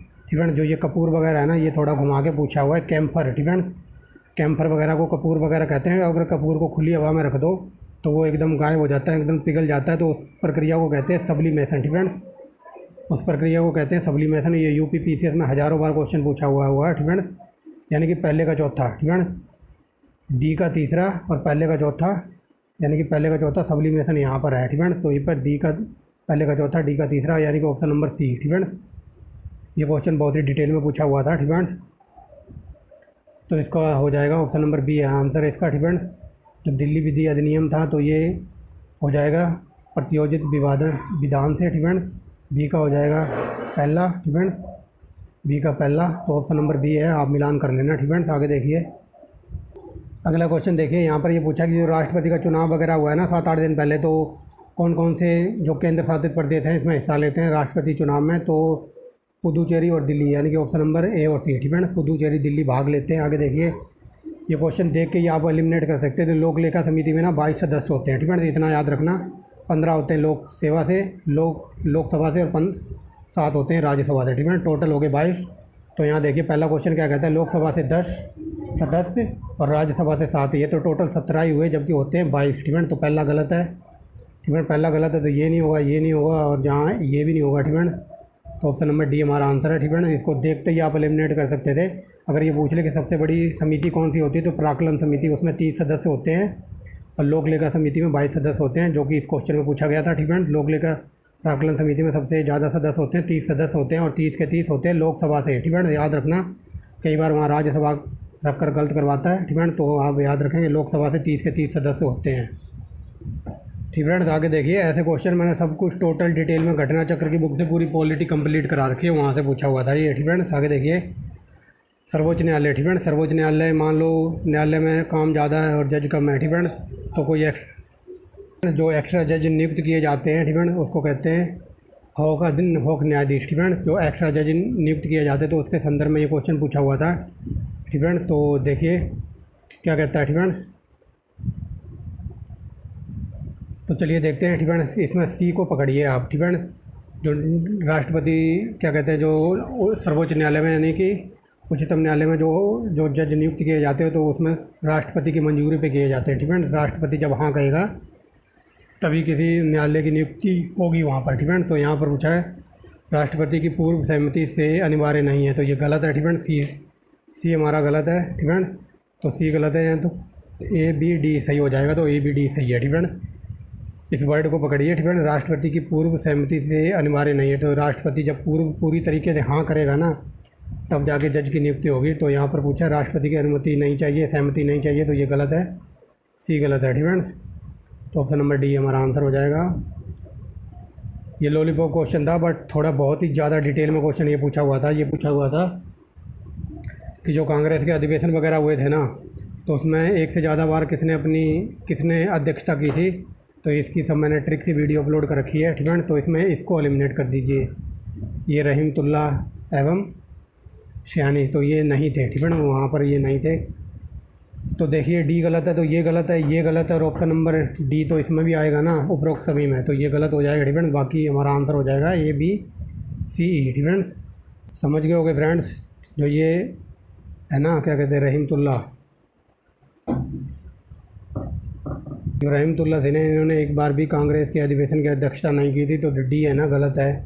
तो ऑप्शन नंबर डी में भी डी होगा, क्योंकि यहाँ उपरोक्त सभी लिखा है, तो इसमें डी भी है, ठीक है। और यहाँ डी है, यहाँ डी है, तो ऑप्शन नंबर सी हमारा आंसर हो जाएगा।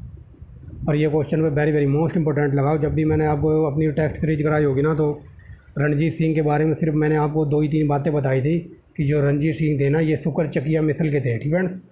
शुक्र चकिया मिसल के थे, बट यहाँ लिखा है करोड़ सिंघिया, ठीक है। तो ये पहला गलत है, ये गलत है, तो ये नहीं होगा, ये नहीं होगा, ठीक है।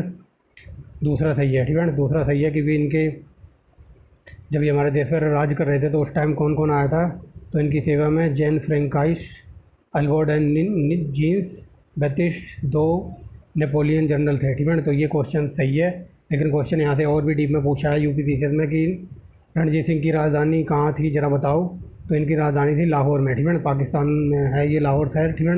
अगर ये क्वेश्चन एक बार ऐसे भी बनाया है यूपी पीसीएस में कि ऐसा कौन सा सिख शासक था जिसकी राजधानी लाहौर में थी और वो एक आँख से काना था, तो एक आँख से काना कोई नहीं था, ये रणजीत सिंह ही था, ठीक है। एक आँख से काना था।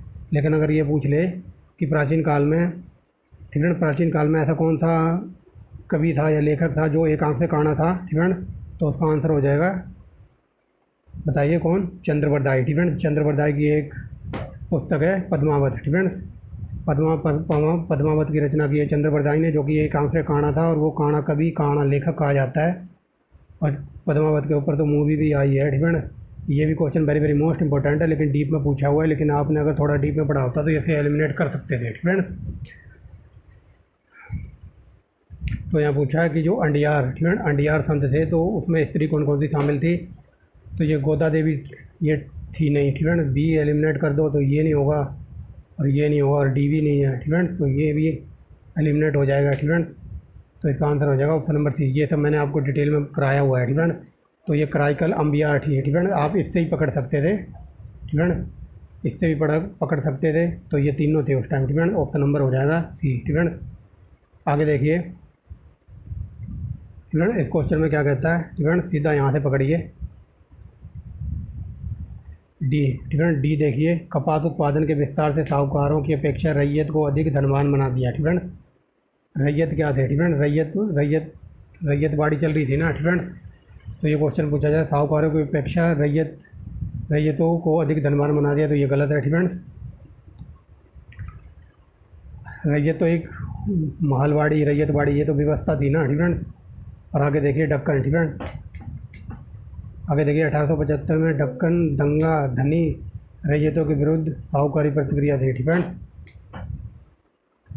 तो ये गलत है, ठीक है, क्योंकि ये, ठीक है। अगला देखिए ई नंबर क्या कहता है, डक्कन दंगों से, ठीक है, डक्कन दंगों से रैयतों के विरुद्ध साहूकारों की प्रतिक्रिया था, ठीक है। ये डक्कन दंगों से रैयतों का कोई संबंध ही नहीं था, ठीक है। तो ऑप्शन नंबर हो जाएगा हमारा यहाँ पर ऑप्शन नंबर ए, ठीक है। ई और डी गलत हैं, तो ई डी ये गलत हो जाएगा, डी भी गलत है, ये भी गलत है, ठीक है। आगे देखिए, अगर आपको डी भी पता होता ना तो आप इसे एलिमिनेट कर सकते हैं, ठीक है। डी गलत है, क्योंकि साहूकारों की अपेक्षा रैयतों पर अधिक धनवान बना दिया, तो ये गलत है, डी ये गलत है, ये गलत है, ऑप्शन नंबर ए हमारा आंसर हो जाएगा, ठीक है। आगे देखिए, ये क्वेश्चन हज़ारों बार मैंने अपनी टेस्ट सीरीज में कराया है, ठीक है। जो ये इलाहाबाद का अभिलेख मिला है, तो इसमें समुद्रगुप्त का नाम है, यानी कि सी का चौथा यहाँ नहीं है, ठीक है। और सी का चौथा सिर्फ एक में है, ठीक है। अगर क्वेश्चन थोड़ा और डीप में पूछ ले कि जो ये इलाहाबाद से समुद्रगुप्त का अभिलेख मिला है, ठीक है, तो इसमें किसका नाम लिखा मिला है, तो इसमें लिखा नाम मिला है जहांगीर का, ठीक है। जहांगीर का नाम मिला है, ये यूपी पीसीएस में कई बार क्वेश्चन बना है, ठीक है। तो आप जो इलाहाबाद का अभिलेख है, तो ये समुद्रगुप्त का अभिलेख है, ठीक है। सी का चौथा एक में ही है, तो ऑप्शन नंबर ए हमारा आंसर है, ठीक है। बाकी आप मिलान कर लेना, ये लॉलीपॉप क्वेश्चन है, इसको तो पलक झपकते ही आपको उड़ा देना था। दैसालापत्ति राजा टोडरमल ने स्टार्ट की थी, यानी कि पहले का दूसरा यहाँ नहीं है और यहाँ नहीं है, यहाँ है और यहाँ है, ठीक है। बात नहीं बन रही, बात बनेगी अभी। ये गज सिकंदरी है ना, तो ये सिकंदर लोदी ने चलाया था, यानी कि डी का चौथा। डी का चौथा अब यहाँ है, ठीक है ना। लेकिन हमें पहले का दूसरा भी देखना है, तो पहले का दूसरा डी का चौथा सिर्फ ऑप्शन नंबर सी में है, ठीक है ना, ऑप्शन नंबर सी, ठीक है ना। ऐसे क्वेश्चन बहुत ही लॉलीपॉप होते हैं। आगे देखिए, इसको भी आप बना ही सकते थे, ठीक है ना। दूसरा क्वेश्चन देखिए, इसमें क्या कहता है कि जो ये लेटराइट मृदा है ना, तो इसमें नाइट्रोजन, फास्फोरस और कैल्शियम की ना भरपूर मात्रा नहीं होती, इसमें नाइट्रोजन, फास्फोरस और कैल्शियम की कमी होती है, कमी। तो दूसरा गलत है, तो ये गलत है और ये गलत है और ये गलत है, ठीक है ना। ये क्वेश्चन मैंने कई बार आपको ज्योग्राफी में कराया, तो ऑप्शन नंबर हो जाएगा तीसरा और चौथा सही है, ठीक है ना। याद रखना, जो ये लेटराइट मृदा है इसमें नाइट्रोजन, फास्फोरस और कैल्शियम की भरपूर मात्रा नहीं होती, इसमें इन तीनों चीज़ों की कमी होती है, कमी। ये यूपीपीसीएस का पालतू क्वेश्चन है, हज़ारों बार ये क्वेश्चन पूछा गया होगा, ठीक है ना। और वहाँ यही तीनों ऑप्शन मिलते हैं, नाइट्रोजन, फास्फोरस और कैल्शियम, वही रख के दिमाग कटवाने की कोशिश करता है। और ये क्वेश्चन लॉलीपॉप क्वेश्चन है, इसे आप देख के एलिमिनेट कर सकते थे, ठीक है ना। जो ये मिनी माता है ना, मिनी माता से क्या होता है, मिनी माता रोग किससे होता है, पारे से, और पारे को कहते हैं मरकरी, ठीक है ना, यानी कि सी का चौथा। अब सी का चौथा देख लो, सी का चौथा यहाँ है और यहाँ है, यहाँ है। बात नहीं बन रही, लेकिन बात अभी बनेगी, ठीक है, ठीक है। देखिए, बात नहीं बन रही ना, अभी बात बनेगी। जो ये रोटरडम बंदरगाह है ना, ये रोटरडम बंदरगाह ये यूरोप में पड़ता है, ये पूरी दुनिया का सबसे व्यस्तम यानी कि सबसे बिजी बंदरगाह है। और यहाँ से व्यापारिक, ठीक है, व्यापारिक जो जहाज़ वगैरह आवाजाही होती है, ठीक है। तो ये देखिए, हार्डेज बेस्ट का व्यापारिक आवाजाही और उनका डिस्पोजल नियंत्रण, ठीक है। तो पहले का दूसरा और मिनी माता हो जाएगा चौथे से, पहले का दूसरा और डी का वन, ठीक है। तो ऑप्शन नंबर बी हमारा आंसर है, ठीक है। अगर दो भी आपको पता होते तो आप कर देते। ये क्वेश्चन लॉलीपॉप है और हज़ारों बार मैंने कराया, ठीक है। मैं बताता हूँ इसमें क्या करना है, ठीक है, ठीक है। इसे आप देख के ये एलिमिनेट कर सकते थे। जो ये द्रविड़ शैली के मंदिर बने मिलते हैं ना, तो ये दक्षिण भारत में मिलते हैं, ठीक है। और दक्षिण भारत में कौन कौन आता है, आंध्र प्रदेश, तमिलनाडु, कर्नाटक, ये सब दक्षिण भारत के हिस्से हैं, ठीक है ना। तो यानी कि बी का पहला होना चाहिए, तो बी का पहला यहाँ नहीं है और यहाँ नहीं है, तो बी का पहला सिर्फ यहाँ है, तो ऑप्शन नंबर ए आंसर हो जाएगा, ठीक है, ठीक है। आगे देखिए, ऐसे कहते हैं, इसे कहते हैं एलिमिनेशन मेथड। थोड़ा बहुत डीप में पढ़ा हो तो काम बन जाता है, ठीक है। और यहाँ भी आप इसको देखते ही उड़ा सकते हो। ये सबसे ज़्यादा चावल पश्चिम बंगाल में होते हैं, वहाँ का मच्छी चावल बहुत ही फेमस है, यानी कि डी का चौथा, यानी कि सी का चौथा सिर्फ यहाँ पर दिया हुआ है, ठीक है। तो ऑप्शन नंबर हमारा बी आंसर है। इन सबको देखना ही नहीं है बाकी, ठीक है। ये लॉलीपॉप क्वेश्चन ऐसे तो बताने की ज़रूरत नहीं है। सबसे ज़्यादा जनसंख्या उत्तर प्रदेश, फिर महाराष्ट्र, फिर बिहार की और फिर बंगाल की, ऑप्शन नंबर डी। ये लॉलीपॉप क्वेश्चन है, ठीक है। इसे आप देखते ही उड़ा सकते हो। जो ये नाम दफ़ा है ना, तो ये अरुणाचल प्रदेश में, यानी कि सी का चौथा यहाँ नहीं है, सिर्फ यहाँ है, ठीक है। ऑप्शन नंबर बी हमारा आंसर है। ये सब मैंने आपको जितने इंडिया के अंदर नेशनल पार्क वगैरह हैं तो ये सब करा रखे हैं, ठीक है। बट एक आधा भी अगर आपने सारे का रखे होंगे ना, मान लो आपने 20 याद कर रखे, तो 20 में से एक आधा ज़रूर ऐसा फंस जाएगा जिससे आप एलिमिनेट कर सकते हो। बाकी इनको देखने की ज़रूरत ही नहीं है, ठीक है। ये नाम दफ़ा मैंने कई बार याद कर रखा है, तो नाम दफ़ा अरुणाचल प्रदेश में है, यानी कि सी का चौथा सिर्फ यहाँ पर दिया हुआ है, ठीक है। ये देखिए, ये नेशनल डेयरी, ये पानीपत का ही क्या कहते हैं करनाल का क्वेश्चन है, कई बार करा रखा है। इसका ऑप्शन नंबर डी आंसर है, ठीक है। इसको 1923 में स्थापित किया गया था बेंगलोर में, ठीक है। और इम्पीरियल डेयरी इंस्टीट्यूट का नाम दिया गया था 1936 में, और ये 1955 में। मैंने अपनी टेस्ट सीरीज में कई बार करा रखा है कि 1955 में से बेंगलोर से उठा के करनाल में लगा दिया गया था, ठीक है। ऑप्शन नंबर डी इसका आंसर है। इसे आप देखते ही एलिमिनेट कर सकते थे। जो वीर शिकार गाह है, तो ये महेंद्रगढ़ में नहीं है, ठीक है, यानी कि चौथा गलत है। तो चौथा गलत है, ये नहीं होगा और ये भी नहीं होगा, तो ऑप्शन नंबर ए आंसर हो जाएगा, ठीक है। आगे देखिए, ये लॉलीपॉप क्वेश्चन है और ये very very most important question है, ठीक है। तो चलिए देखते हैं, ठीक है, क्या करना है इसमें, ठीक है। देखिए, ये जो फेम है, ठीक है, तो फेम पर्यावरण से संबंधित है, यानी कि पहले, ठीक है, यानी कि पहले का यहाँ पर सही जोड़ा मिलान करना है, ठीक है। तो ये चारों ऑलरेडी सही सुमेलित हैं, ठीक है। 1 2 3 4 ये ऑलरेडी सही सुमेलित हैं। ये फेम पर्यावरण से संबंधित हो जाएगा। पीएम विकास पहल, ठीक है, ये उत्तर पूर्वी गाँवों को विकास को बढ़ावा देने के लिए है। निष्ठा स्कूल में स्कूल के प्रधानों एवं शिक्षकों के बीच प्रगति एवं राष्ट्रीय पहल है ये। और प्रधानमंत्री सौभाग्य योजना, ये गरीब गाँव को बिजली का अधिकार देने के लिए शुरू की गई थी, ठीक है। ये 3-4 क्वेश्चन ये आउट ऑफ सिलेबस से पता नहीं क्या पूछ रखा था इनमें, ठीक है। ये मैंने ना तो पढ़ाए हैं और ना ही कभी पढ़ाऊँगा ऐसे क्वेश्चन, ठीक है। ये बहुत ही डीप में क्वेश्चन पूछे हुए हैं 2016 से, ठीक है। 2016 की करंट अफेयर से पूछ रखे हैं, ठीक है। लेकिन अपनी जब भी मैंने हरियाणा CET की जो प्रैक्टिस सेट करा रहा हूँ ना, तो प्रैक्टिस सर्टिफिकेट, तो उसमें मैं 15-16 के क्वेश्चन करंट अफेयर के भी डाल देता हूँ, क्योंकि हरियाणा वालों का कोई पता नहीं है, ठीक है। एक तो क्वेश्चन कब से पूछा हुआ था, 2019 का ऊपर कराया था ना सैटेलाइट वाला, चंद्रयान वाला, वो 2019 की करंट अफेयर से पूछा हुआ था, और ये 2016 की करंट अफेयर से पूछा हुआ है। तो इसको आप ना भी याद रखोगे तो भी चलेगा, ठीक है। तो इसका आंसर हो जाएगा 1, 2, 4, ठीक है। सी गलत है, ये बहुत पुराना करंट अफेयर है, याद करते हो तो कर लेना, बाकी ना भी हो तो चलेगा, ठीक है। ये देखिए, ये 2015, ठीक है। ये 2015 की करंट अफेयर वगैरह से पूछा हुआ है, ठीक है। ये देखिए दादा साहब फाल्के वगैरह, ठीक है। तो इसका आंसर हो जाएगा पहला और चौथा, ठीक है। लास्ट क्वेश्चन देखिए आज का, Indira Gandhi centre for the arts के संदर्भ में कौन सा कथन सही है, ठीक है। तो देखिए, ये देखिए, ये यही लिखा हुआ है, Indira Gandhi centre for arts संस्कृति मंत्रालय का अधीन भारत सरकार द्वारा स्थापित एक स्वायत्त निकाय है। तो पहला सही है, ठीक है। पहला सही है, तो ये नहीं होगा। आगे देखिए, विरासत संरक्षण संदर्भ के विशिष्टता क्षेत्रों वाले लोगों को प्रशिक्षित करने हेतु इसने पोस्ट ग्रेजुएट डिप्लोमा कोर्स चालू किया है। तो ये भी सही है, ठीक है।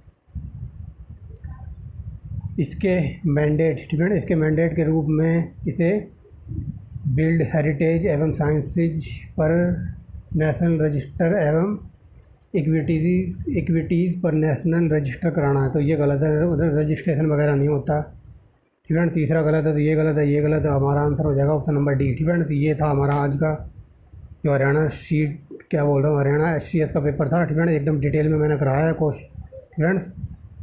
HCS का 2022 का है, ये 24 जुलाई को जो हुआ था, एकदम डिटेल में कराया है।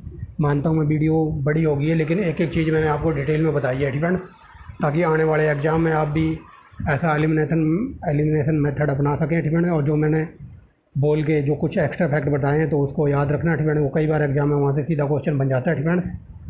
तो याद रखना, ठीक है। मिलते हैं नेक्स्ट वीडियो में एक नेक्स्ट टॉपिक के साथ। अगर किसी को CET की तैयारी करनी है, ठीक है, हरियाणा GK के नाम से प्ले लिस्ट मिल जाएगी, लगभग 5000 क्वेश्चन करा रखे हैं हरियाणा GK के, ठीक है, एकदम डिटेल में, ठीक है। अगर किसी को इंडियन हिस्ट्री, ठीक है, हिस्ट्री पढ़नी तो 3800 क्वेश्चन A1 क्वालिटी के करा रखे हैं,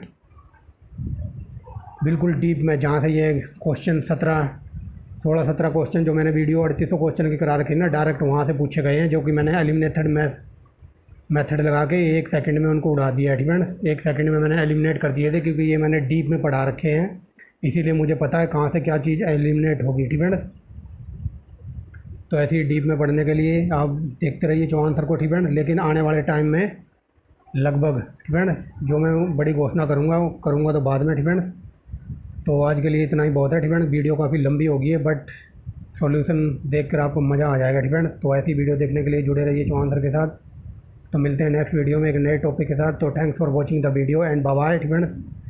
अगर जिसका नहीं हुआ है तो आपको घबराने की ज़रूरत नहीं है। दिसंबर टू जनवरी 2022 की जो वैकेंसियाँ हैं HCS की, वो फिर आएंगी, ठीक है। लगभग उसमें 95 पोस्ट का नोटिफिकेशन वगैरह आया है, but according to the statement HCS की, तो ये 100+ वैकेंसियाँ हो जाएंगी, ठीक है। तो आप तैयारी में जुटे रहिए, ठीक है। ये तो 2020 की वैकेंसी थी ना, 2020-21 की, ठीक है। अब 2022 की फिर आएंगी, ठीक है, क्योंकि ये 2021 में पेपर लीक वगैरह हो गया था, कुछ भी हो गया, ये 2022 में कंप्लीट हुआ है, ठीक है। अब 2022 की जो वैकेंसी आएंगी वो HCS की आएंगी, लगभग दिसंबर टू जनवरी आपको नोटिफिकेशन देखने को मिल जाएगा, ठीक है।